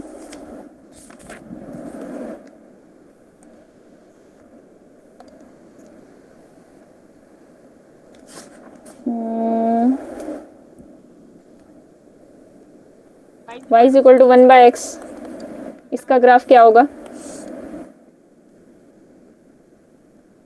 अगर इसका बिहेवियर हम देखना चाहें तो 0 तो ये कभी नहीं आता, 1/something is never equal to 0, और ना 0 पे ये कभी डिफाइंड होता है, तो 0 के आसपास ये ज़्यादा नहीं भटकेगा, ये तो हमें पता है। 1/0 डिफाइंड नहीं होता, ठीक है, ये दो बातें तो हमें पता चल गई। लिमिट लगानी आती है आप लोगों को? Limit x approaching to infinity, infinity को अप्रोच कराएंगे अगर 1/x को, तो क्या आ जाएगा? 1/infinity 0 को अप्रोच करेगा, और 0 पे लिमिट लगाएंगे तो क्या आएगा? Limit x tends to 0 1/x define नहीं होगा, इन्फिनिटी आएगा। लिमिटिंग वैल्यू डिफाइंड होती है, वो इन्फिनिटी होती है। लिमिट और फंक्शनल वैल्यू में डिफरेंस बताऊंगी जब लिमिट सीक्वेंस वगैरह आएगा, इसमें थोड़ा बहुत डाउट हो सकता है आपको। 1/0 डिफाइंड नहीं है, पर जब हम 0 की तरफ अप्रोच करते हैं वो लिमिट तो डिफाइंड होती है।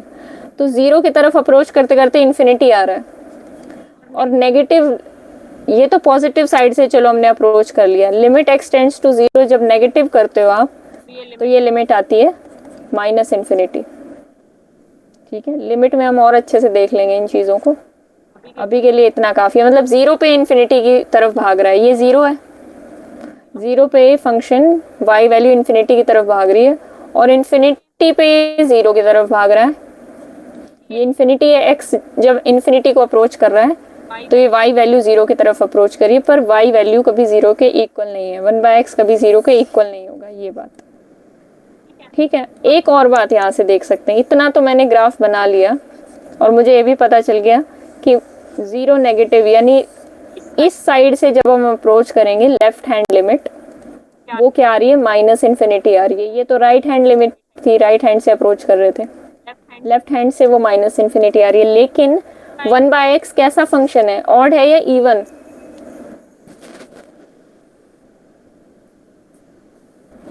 ऑड फंक्शन है। ऑड फंक्शन की प्रॉपर्टी क्या होती है कि अपोजिट क्वाड्रेंट्स में वो सिमेट्रिक होता है। इवन फंक्शन क्या होता था? y एक्सिस के अबाउट सिमेट्रिक होता था, यानी जैसा इधर बनता था वैसा इधर बनता था। ऑड फंक्शन की क्या प्रॉपर्टी होती है कि वो फर्स्ट क्वाड्रेंट में बनाया तो फर्स्ट के अपोजिट कौन सा क्वाड्रेंट होगा? Third quadrant. तो जैसा फर्स्ट क्वाड्रेंट में बनेगा वैसा थर्ड क्वाड्रेंट में बनेगा। ये तो 1/x का ग्राफ ये होता है। बहुत सारी प्रॉपर्टीज़ के थ्रू आप देख सकते हो, मैंने तो 2-4 बताई है, मैक्सिमा, मिनिमा, पता नहीं क्या क्या होता है, हर चीज़ से रिलेट कर सकते हो, ठीक है। जैसे जैसे मैक्सिमा मिनिमा डेरिवेटिव पढ़ोगे उनसे भी रिलेट करने की कोशिश करना ग्राफ्स को, ग्राफ्स बहुत हेल्पफुल होते हैं, ठीक है। नोट कर लिया था ना? अब आगे देखते हैं। 1/x² का ग्राफ बनाओगे तो एक बात है, देखो बहुत ही इंटरेस्टिंग बात, अगर फर्स्ट क्वाड्रेंट में देखा जाए तो ये ऑलमोस्ट वैसा ही बनेगा, थोड़ा कर्व की शेप में डिफरेंस आ जाएगा, क्योंकि ये भी 1 पे 1 ही वैल्यू देता है। f(1) इज इक्वल टू 1 होता है। लिमिट इन्फिनिटी पे आप चेक करोगे तो 0 आएगी, और दूसरी अच्छी बात, 0 पॉजिटिव वाली लिमिट और लिमिट लेफ्ट हैंड वाली 0 नेगेटिव वाली लिमिट, इसकी क्या आएगी? स्क्वायर कर रहे हो तो दोनों ही पॉजिटिव आएंगी, दोनों ही इन्फिनिटी आएंगी, ठीक है। तो इस तरफ तो ये कुछ ऐसा ही बन जाएगा फर्स्ट क्वाड्रेंट में जैसा हमारा वो बना था। एसिम्पटोट की तरह काम करता है यहाँ पे एक्स एक्सिस। एसिम्पटोट पढ़ा हुआ है ना? नहीं पढ़ा तो हम कभी और बात कर लेंगे किसी और ग्राफ में इसके बारे में। एसिम्पटोट, किसी कर्व के लिए एसिम्पटोट क्या होता है? ये एक्स एक्सिस है, ये एसिम्पटोट बन जाएगा। एसिम्पटोट क्या होता है? जो कर्व के साथ साथ पैरेलल चलता है, ये कर्व के साथ साथ चलेगा ये एक्स एक्सिस लाइन, लेकिन कभी उस लाइन को टच नहीं करता, यानी एक्स एक्सिस को कभी ये कर्व या कर्व एक्स एक्सिस को कभी टच नहीं करेगी। इसी तरह वाई एक्सिस को ये कर्व या वाई एक्सिस इस कर्व को टच नहीं करेगी, साथ साथ चलेंगे दोनों पैरेलल, ठीक है। 1/x² इवन फंक्शन है, ऑड फंक्शन है? Even function. इवन फंक्शन है, इसकी प्रॉपर्टी का यूज करो तो क्या मिलेगा, वाई एक्सिस के अबाउट सिमेट्रिक, यानी फर्स्ट क्वाड्रेंट में जो ग्राफ बनेगा वही सेम सेकंड क्वाड्रेंट में बन जाएगा आपका। अब यहाँ पे बस डिफरेंस था, ठीक है, उसमें क्या हो रहा था, अपोजिट क्वाड्रेंट में सेम हो रहा था। और यहाँ लिमिटिंग वैल्यू से भी मैंने आपको शो कर दिया कि पॉजिटिव हैंड से अप्रोच करो, पॉजिटिव RHL लिमिट देखो 0 पे या लेफ्ट हैंड लिमिट 0 पे देखो, दोनों लिमिट कहाँ जा रही हैं, इन्फिनिटी पे अप्रोच कर रही हैं, ऊपर ऊपर, ठीक है। तो बस ये होता है 1/x² का ग्राफ। अब इन शॉर्ट में 1/x की पावर 2n-1 का ग्राफ बनाना है आपको, 1/x की पावर ऑड का ग्राफ बनेगा तो वो कुछ ऐसा ही बनेगा, एक इस क्वाड्रेंट में एक इस क्वाड्रेंट में, ठीक है। एज अ रिजल्ट इसको आप लिख सकते हो। और 1/x की पावर 2n यानी इवन पावर का ग्राफ किस तरीके से बनेगा, एक इस क्वाड्रेंट में एक इस क्वाड्रेंट में, इधर इवन फंक्शन हो जाएगा ये, इधर ऑड फंक्शन हो जाएगा, ठीक है।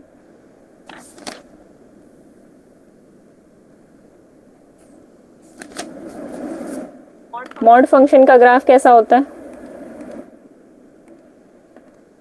Mod function y equals to mod x, even है या ऑड है, इवन फंक्शन है। तो y x अगर पॉजिटिव है तो इसकी डेफिनेशन क्या होती है, y इक्वल्स टू, हाँ, y equals to x when x is greater than 0, greater than equal to 0, और -x when x is less than equal to 0।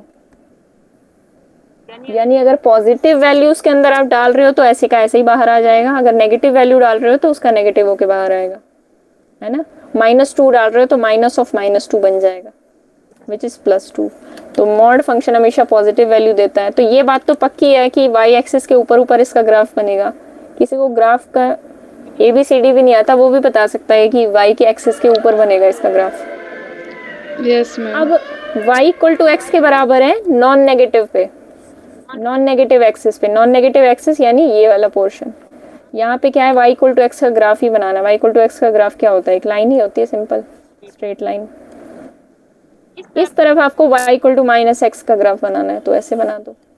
इस तरफ आप नहीं बनाना चाहते थे देख के तो भी आप क्या कह सकते थे, y equal to mod x क्या था, इवन फंक्शन था।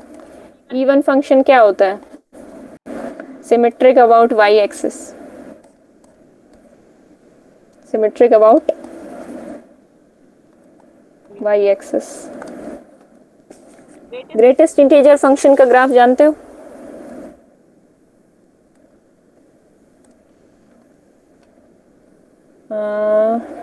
उससे पहले सिग्नम फंक्शन देख लो। सिग्नम फंक्शन सुना हुआ है, mod x by x। हाँ, mod x by x। ये जो फंक्शन के ग्राफ्स बता रही हूँ आगे बहुत काम आएंगे जब कॉन्टिन्यूटी करोगे, डिफरेंशिएबिलिटी करोगे, ठीक है। थोड़े बहुत सीक्वेंस में भी काम आ जाएंगे, तो इसको ऐसा मत सोचना कि इनका कोई यूज़ नहीं है, मैं ऐसे ही बता रही हूँ, बहुत इंपॉर्टेंट है ये सब चीज़ें। सिग्नम फंक्शन डिफाइंड होता है mod x by x करके, when x is not equal to 0 और x equal to 0 पे 0 ही होता है, क्योंकि 0 पे अगर हम ऊपर देखेंगे तो ऊपर वाला पोर्शन तो 0 पे डिफाइंड नहीं है, तो 0 पे अलग से डिफाइन किया जाता है 0 ने। 0 पॉइंट तो इसमें आएगा, 0 पे फंक्शन 0 वैल्यू दे रहा है, ठीक है। अगर x ग्रेटर देन 0 है तो सिग्नम फंक्शन क्या बन जाएगा, mod x में खुलेगा, x by x 1 हो जाएगा। अगर x लेस देन 0 है तो क्या बनेगा, -x by x -1 बन जाएगा, -1 बन जाएगा। बस इसका आप ड्रॉ कर लो, यहाँ पे खाली होल आएगा, ये 1 और ये -1, ये होता है आपका सिग्नम फंक्शन। कॉन्टिन्यूटी थोड़ी बहुत जानते होगे तो ये जानते हो कि ये ग्राफ अगर पूरे R पे देखा जाए तो कॉन्टिन्यूस नहीं है, मतलब ऐसे इंटरवल में कॉन्टिन्यूस नहीं जिसमें 0 आ रहा है, क्योंकि 0 पे फंक्शनल वैल्यू कुछ और है, लिमिटिंग वैल्यू कुछ और है ना। ये सब बातें तो खैर हम कॉन्टिन्यूटी में करेंगे, अभी करने की ज़रूरत नहीं है। चलो ये हो गया, आगे बढ़ते हैं। ग्रेटेस्ट इंटीजर फंक्शन में फटाफट बता देती हूँ, उसकी प्रॉपर्टीज क्या होती हैं। ग्रेटेस्ट इंटीजर फंक्शन किसी ऐसा है कोई किसी को जिसको ग्रेटेस्ट इंटीजर फंक्शन ना निकालना आता हो, 2.3 अगर मैं दूं तो क्या निकालोगे इसका ग्रेटेस्ट इंटीजर, 2 2 और माइनस 0.3 1 बनाएगा। ये -1 इसका भी निकालो माइनस 1.3 का -2 -2। मतलब ये लेना होता है आपको 2.3 का ग्रेटेस्ट इंटीजर निकालने का क्या मतलब था, ग्रेटेस्ट इंटीजर जो इससे जस्ट छोटा हो। ऐसा इंटीजर, ग्रेटेस्ट का मतलब उल्टी बात करता है कि ऐसा इंटीजर जो 2.3 से जस्ट छोटा हो। 2.3 से जस्ट छोटा इंटीजर कौन सा होता है, 2 ही होता है। Greatest integer which is less than this number, actual में डेफिनेशन ये होती है। ठीक है, डेफिनेशन वगैरह और मैं भेज दूंगी आपको। अब एक एक डेफिनेशन तो यहाँ क्या ही लिखे, आपकी बुक्स वगैरह में भी होगा ये। ठीक है, तो नेगेटिव के केस में -1.2 अगर दे रखा है तो ऐसा इंटीजर जो जस्ट इससे छोटा हो, तो छोटा क्या होता है, -2 ही छोटा होगा ना नेगेटिव के केस में, इसलिए -2 आ जाता है। इसके अंदर आप इंटीजर डालते हो, 2 डालोगे तो 2 ही आएगा, -2 डालोगे तो -2 ही आएगा। इंटीजर वैल्यूज होता है, बस ये मेन बात ये है। ग्राफ कैसे बनता है, 0 पे 0 आएगा, 0 से 1 ओपन इंटरवल में, क्लोज 0 से ओपन 1 में 0 पॉइंट समथिंग आएगा जिसका ग्रेटेस्ट इंटीजर 0 ही होता है, तो 0 पे ये 0 की तरह डिफाइंड होगा। 1 पे क्या आएगा, 1 पे 1 आएगा, तो 1 पे ये यहाँ पे वैल्यू नहीं लेगा, ऊपर लेगा। ठीक है, ओपन इंटरवल 2 तक ये यहाँ पे वैल्यू लेगा, फिर से ऊपर ले लेगा। ठीक है, ये सब बातें क्लियर होंगी आपको। अगर किसी को क्लियर नहीं है तो बता दे, मैं इसलिए जल्दी जल्दी बता रही हूँ। ठीक है, इस तरीके से।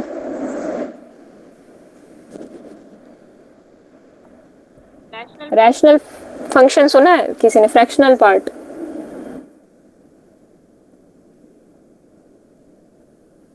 फ्रैक्शनल पार्ट सुना है कि नहीं? यस मैम, सुना है। सुना है ना। अच्छा, 2.2 का फ्रैक्शनल पार्ट क्या होगा?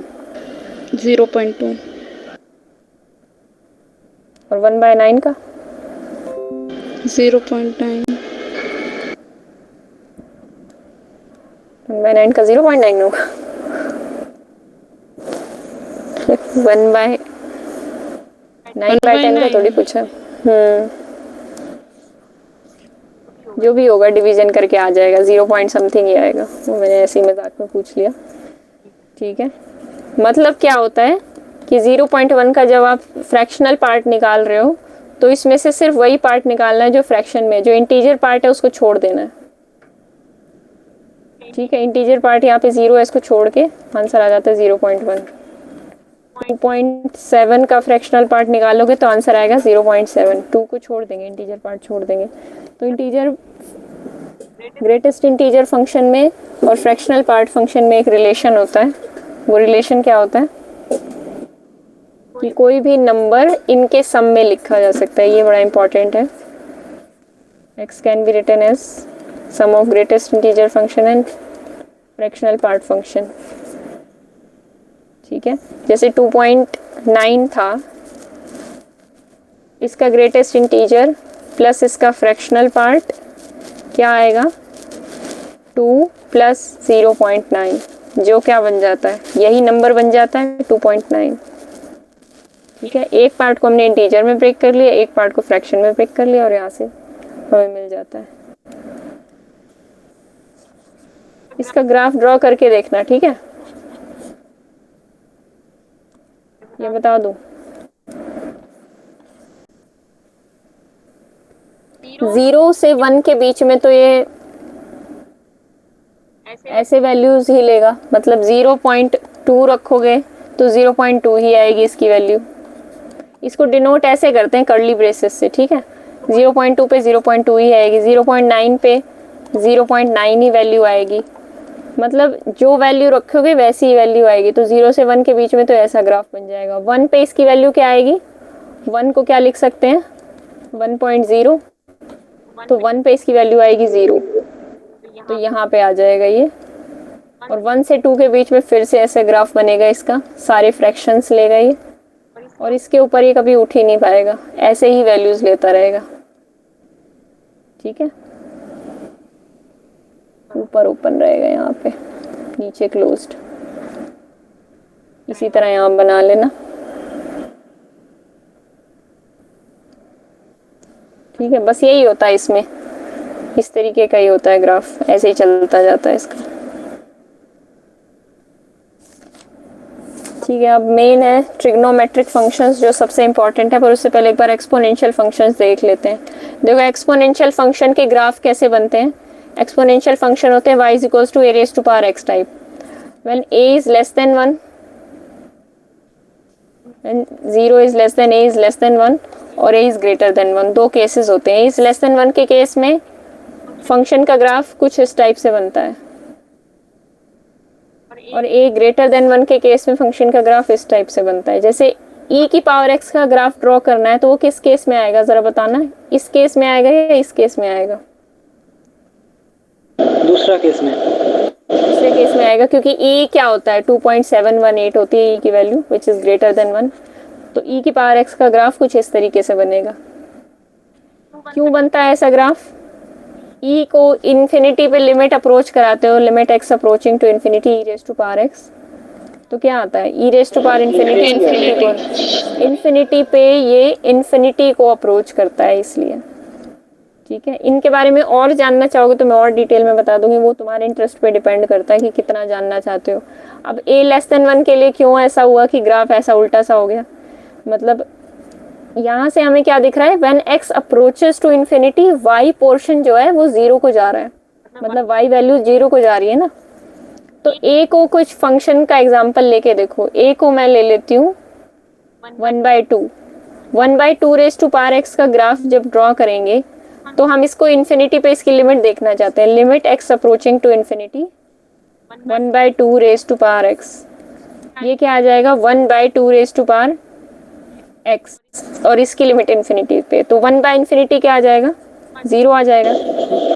तो इन्फिनिटी पे when a is less than 1 इस टाइप के ग्राफ 0 को अप्रोच करते हैं। और उल्टा भी देख सकते हो -∞ पे, खुद करके देखना ये। वैसे तो तुम्हें हो सकता है ये सब चीज़ें पहले से तुमने ध्यान दी हो, बस ग्राफ्स में और कुछ नहीं होता, ध्यान देने वाली चीज़ें होती, हल्का फुल्का आइडिया होना चाहिए। थोड़े बहुत मैं एक्सरसाइजेस दूंगी तुम्हें ग्राफ पे करने को, तब अच्छा आइडिया लग जाएगा। साइन एक्स का ग्राफ पता है? वेब वाली होती है। हाँ, 0 पे 0 होता है, फिर से कहाँ पे 0 होता है, पाई पे 0 होता है, और π/2 पे ही 1 वैल्यू लेता है। ठीक है, साइन एक्स ऑड है या इवन है, 1/1 है या ऑन टू है, जल्दी से बताओ। ऑड फंक्शन है। ऑड फंक्शन है। ऑड फंक्शन के केस में क्या होता था, अपोजिट क्वाड्रेंट्स में सेम ग्राफ बनता था, यानी जो इस क्वाड्रेंट में ग्राफ बनेगा ये वाला पोर्शन इस से मैच करेगा। ठीक है, ये वाला पोर्शन किससे मैच कर रहा है, इस वाले पोर्शन से मैच कर रहा है ना। ये सब चीज़ें हमने पहले कभी ऑब्जर्व नहीं की, लेकिन करना अच्छी बात होती है। इस तरीके से भी सोचा करो। 1/1 है कि नहीं? नहीं है। हॉरिजॉन्टल लाइन टेस्ट से बताओ, हॉरिजॉन्टल लाइन कितनी बार कट कर रही है साइन एक्स के ग्राफ को -1 से 1 के बीच में?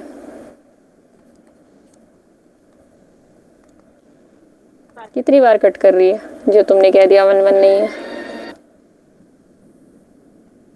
एट मोस्ट 1 टाइम्स करनी चाहिए, लेकिन यहाँ पे क्या है, बोलने में डर क्यों रहे हो, बोलो, मुझे पता है तुम्हारे दिमाग में क्या है। नहीं, तो 1/1 नहीं है। 1/1 नहीं, पर हॉरिजॉन्टल लाइन में पूछ रही हूँ मैं, कोई हॉरिजॉन्टल लाइन लगाऊंगी, ये देखो ऐसे बहुत बार कट कितनी बार कट गए, बहुत बार, मतलब इनफाइनाइट टाइम्स कर रही है। हाँ, यही बोलने में डर रहे हैं सब, पता नहीं क्यों।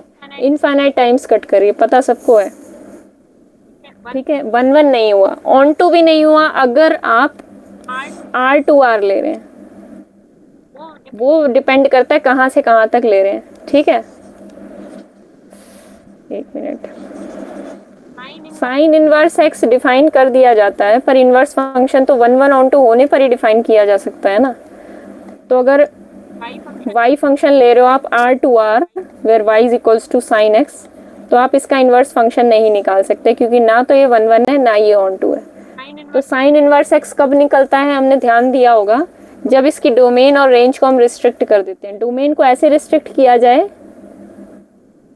कहाँ से रिस्ट्रिक्ट करें हम, -π/2 से π/2 कर दें, या 0 से 2π कर देते हैं। देखो 0 से 2π के बीच में क्या ग्राफ बन रहा है, ये 2π है,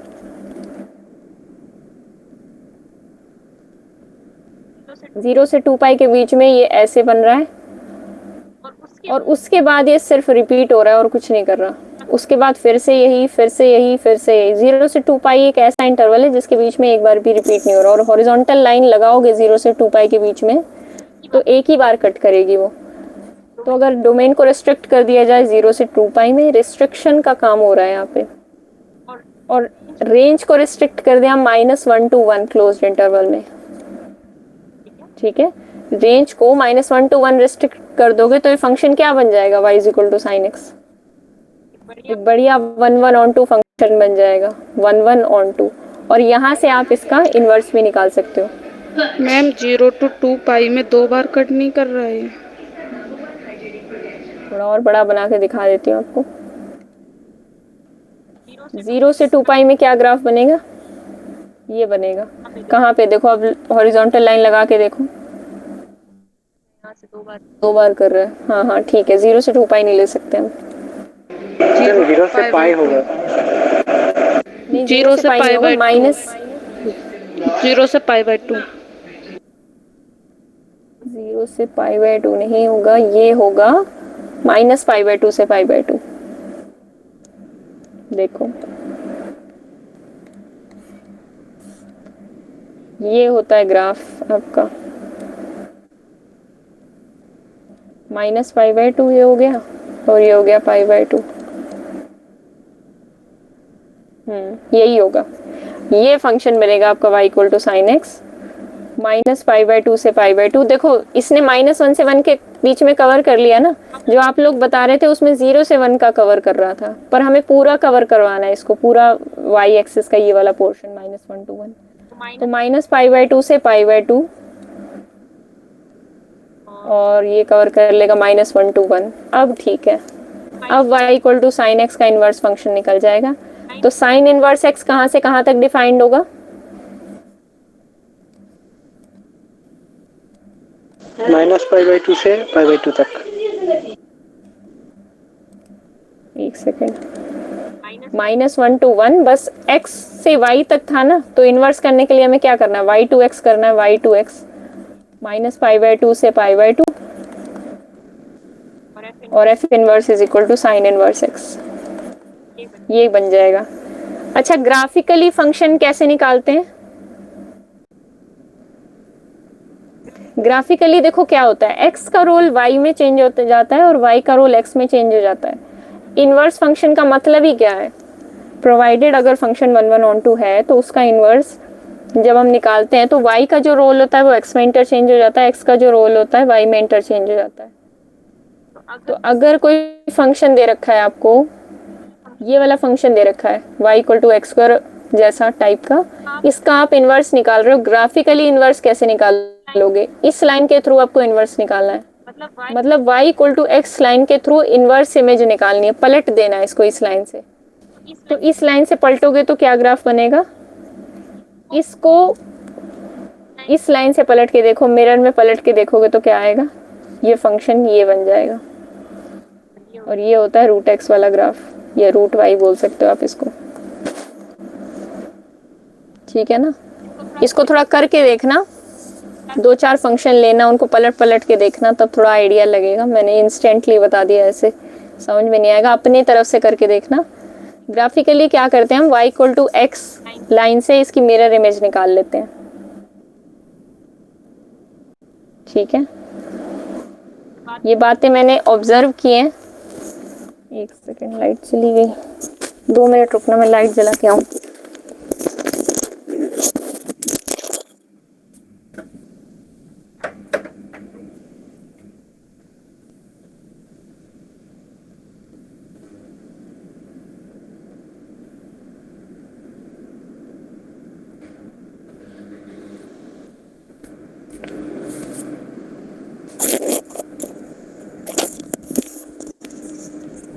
ठीक है, ये बात कभी किसी ने ऑब्जर्व की थी y equal to x line से मिरर इमेज निकालने वाली?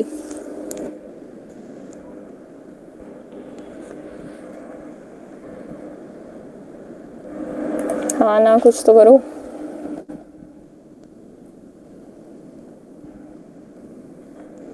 आवाज नहीं जा रही क्या मेरी?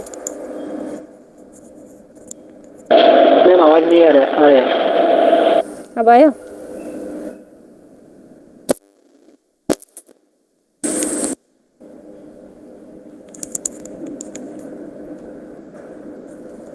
अब आई आवाज?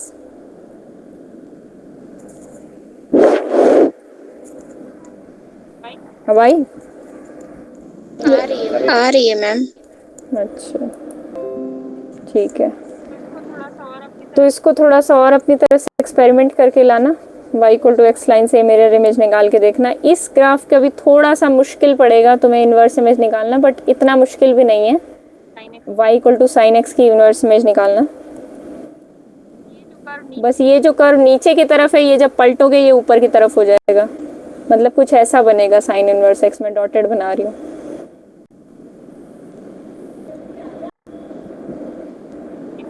ये डॉटेड वाला बन जाएगा y equal to sine inverse x. ठीक है, इस इंटरवल में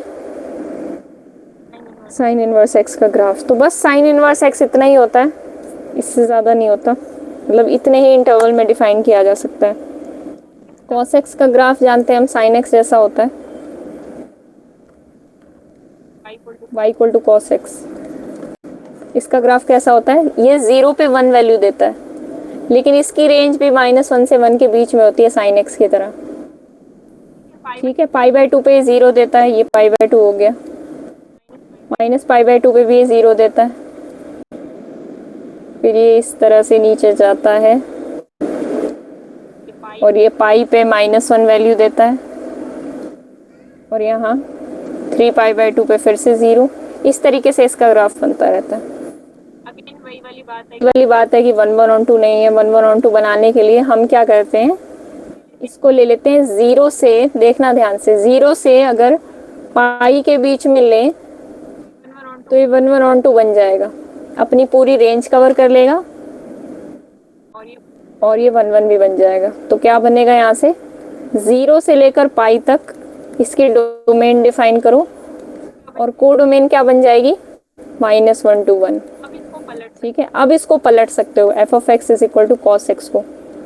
इसको पलटने के लिए क्या करोगे, f इनवर्स -1 to 1 से 0 to पाई,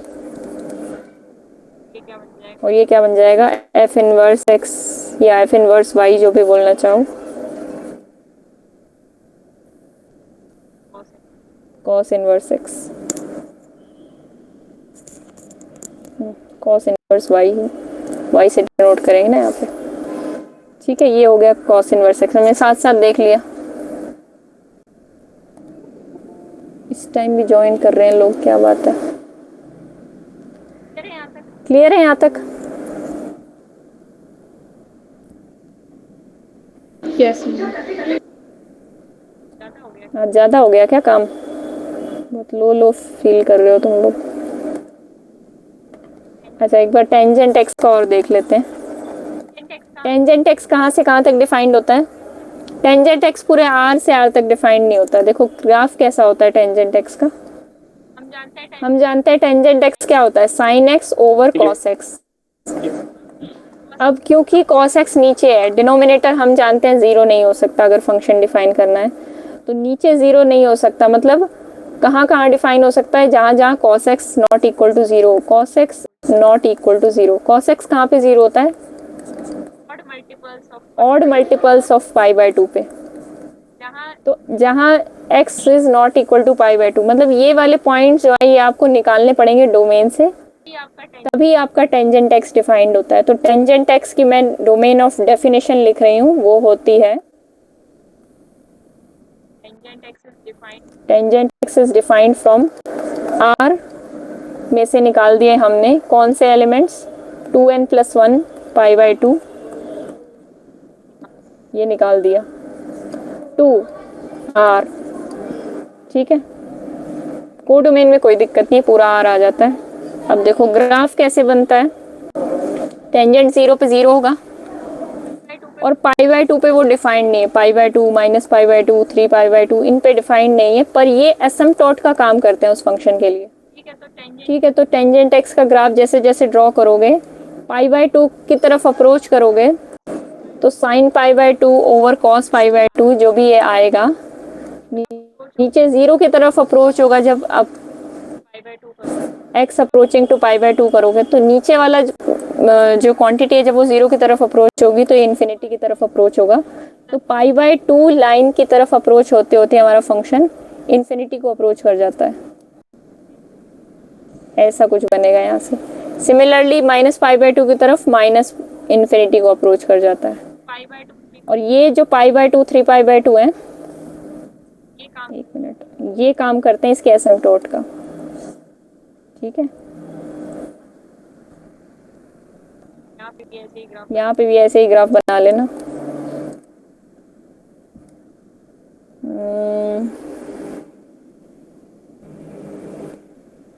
यहाँ पे भी कुछ ऐसा ही बन जाएगा, ऐसा, मतलब हर एक इंटरवल में ऐसा ही कुछ बनता है इस तरीके से। ठीक है, अब इसमें भी दिक्कत है, 1 1 नहीं है, साफ साफ दिख रहा है। इनफाइनाइट पॉइंट्स पे कट करेगी, अगर कोई भी हॉरिजॉन्टल लाइन में लगाने लगूँ तो इनफाइनाइट पॉइंट्स पे कट करेगी, क्योंकि ऐसे ऐसे इनफाइनाइट ग्राफ्स बन रहे हैं टेंजेंट एक्स के। ठीक है, तो ये 1 1 नहीं है, तो इसमें से हम क्या करें, एक कर्व उठा लें, लेकिन ऑन टू तो है, पूरे आर पे ऑन टू है, दिख रहा है, इसमें तो किसी को डाउट नहीं है कि पूरे आर को कवर कर रहा है ये। ठीक है, तो हम क्या करते हैं, इसमें से एक उठा लेते हैं, यानी जो यहाँ से यहाँ तक का बन रहा था ये उठा लेते हैं। ये -π/2 था, ये π/2 था, एक कर्व उठा लो, ये y = x³ जैसा कुछ कुछ दिख रहा है। ठीक है, अब ये 1 1 ऑन टू बन जाएगा, 1 1 भी बन गया, ऑन टू भी बन गया। तो टेंजेंट इनवर्स x कहाँ से कहाँ तक डिफाइन कर सकते हो, टेंजेंट इनवर्स x -π/2 R2। देखो ये कहाँ से कहाँ तक था, -π/2 से π/2 से R तक। और टेंजेंट इनवर्स x कहाँ से कहाँ तक डिफाइन करोगे, इसका उल्टा, यानी R से लेकर -π/2 to π/2। ठीक है, टेंजेंट इनवर्स x आपका ये हो गया।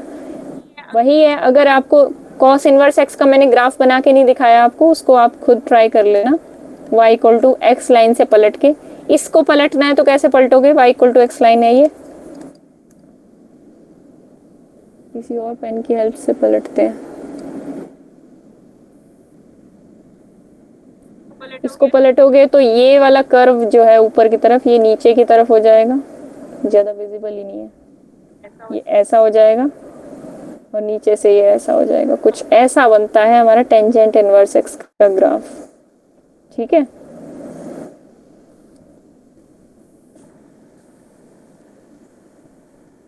तो ये हो गया टेंजेंट इनवर्स x। आगे देखें, ये आज के लिए बहुत है।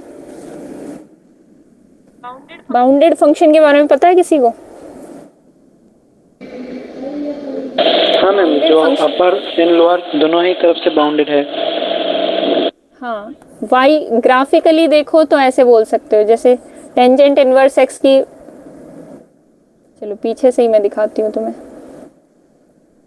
बाउंडेड फंक्शन कर लेते हैं, बाकी जरा सा इसमें पोर्शन बच जाएगा, वो कल करेंगे। और पॉइंट सेट टोपोलॉजी स्टार्ट कर देंगे, मतलब नेक्स्ट क्लास से, अभी तो कल तो क्लास होगी नहीं। हाँ, मैं बाउंडेड फंक्शन बता रही थी। हाँ बोलो।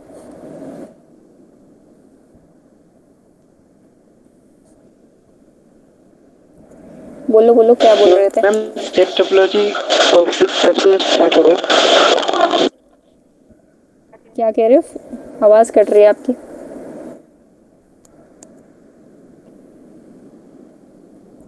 हेलो, चलो मैसेज टाइप कर दो, मैं अभी देख लूंगी 5 मिनट में। कब से स्टार्ट होगा? Point set topology next class से हम पॉइंट सेट टोपोलॉजी करेंगे। अभी तो हम बेस बिल्ड कर रहे थे। पॉइंट सेट टोपोलॉजी ज़्यादा टाइम नहीं लेगी, उसमें बस open set, close set, boundary point, ये सब डेफिनेशंस हैं। क्वेश्चन प्रैक्टिस आपको करनी होगी, बाकी करवाने में ज़्यादा टाइम नहीं लगेगा उसमें। बाउंडेड फंक्शन क्या है? वाई एक्सिस मतलब ऐसा फंक्शन जिसकी रेंज बाउंडेड हो। टेंजेंट इनवर्स एक्स हमने देखा, टेंजेंट इनवर्स एक्स की रेंज क्या थी, मतलब कोडोमेन ही बाउंडेड थी तो रेंज की तो क्या ही बात है। टेंजेंट इनवर्स एक्स की रेंज और कोडोमेन क्या थी? -π/2 to π/2। ये π/2 पॉइंट था, ये -π/2 पॉइंट था। अगर आपको ग्राफिकली देखना है किसी फंक्शन को बाउंडेड, तो वो वाई एक्सिस में किन्हीं दो पॉइंट्स के बीच में बाउंडेड होना चाहिए, जैसे कि टेंजेंट इनवर्स एक्स ये -π/2 से π/2 के बीच में बाउंडेड था। लेकिन अगर हम बात करें टेंजेंट एक्स की, तो ये एक अनबाउंडेड फंक्शन है, क्योंकि इसकी कोडोमेन क्या आ रही थी, मतलब ये ऊपर और नीचे पूरा आर की तरफ जा रहा था। तो टेंजेंट एक्स एक अनबाउंडेड फंक्शन है। तो बाउंडेड फंक्शन की डेफिनेशन क्या हुई? A function F defined from a to b is said to be bounded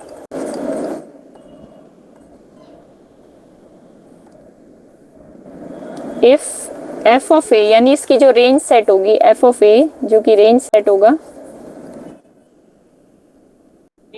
range set is bounded. Codomain bounded हो ना हो उससे कोई ज़रूरी नहीं। कोडोमेन तो हम पूरी आर भी बोल देते हैं कई बार, कोडोमेन से कोई मतलब नहीं, उसका रेंज सेट बाउंडेड होना चाहिए, यानी दो हॉरिजॉन्टल लाइन के बीच में ग्राफिकली उसको कैद किया जा सके। ये है ग्राफिकली अगर हम बात करें बाउंडेड फंक्शन की, तो दो हॉरिजॉन्टल लाइंस के बीच में उसका ग्राफ अगर बाउंड हो जाए तो वो फंक्शन हो जाता है। वर्टिकल से कोई मतलब नहीं है, ठीक है। हॉरिजॉन्टल लाइंस के बीच में उसका फंक्शन का ग्राफ क्या हो जाना चाहिए? बाउंड हो जाना चाहिए, तो फंक्शन हो जाता है बाउंडेड फंक्शन। अब 3 और ट्रिग्नोमेट्रिक फंक्शन बचे हैं, वो करते हैं कल, नहीं तो आप लोग थक जाएंगे ग्राफ करते करते। अच्छा, आज जाते जाते एक क्वेश्चन पूछ रही हूँ, जिसका हो जाए ग्रुप में डाल देना। ए क्रॉस बी कब फाई होगा, या ए क्रॉस बी कभी फाई हो सकता है? किसी दो सेट्स की कार्टेशियन प्रोडक्ट कभी फाई हो सकती है या नहीं, ये बताना है आपको, ठीक है। ग्रुप में थोड़ी बहुत एक्सप्लेनेशन डाल देना जिसका हो जाए, और सब लोग किया करो। मुझे लगता है 1 ही 2 बच्चे करते हैं बस, ठीक है। कोई नया बच्चा हो, उसको कुछ पूछना हो मेरे से, तो वो रुक जाए, बाकी सब लोग लीव कर सकते हैं।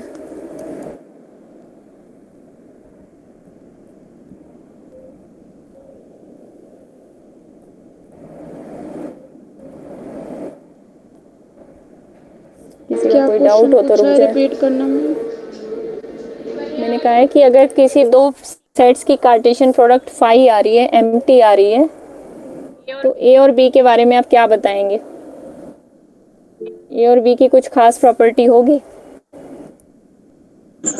कोई एक फाई हो जाए या दोनों फाई हो जाए। वो तो आप बताना मुझे, बाद में बताना ग्रुप में, ठीक है।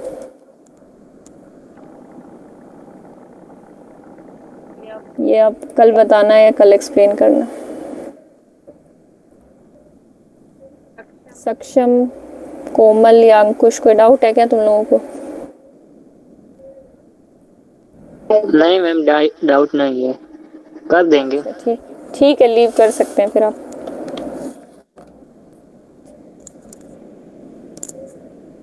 कुछ रह गया अंकुश? पूछना है कुछ? ये सो ही गया तुम?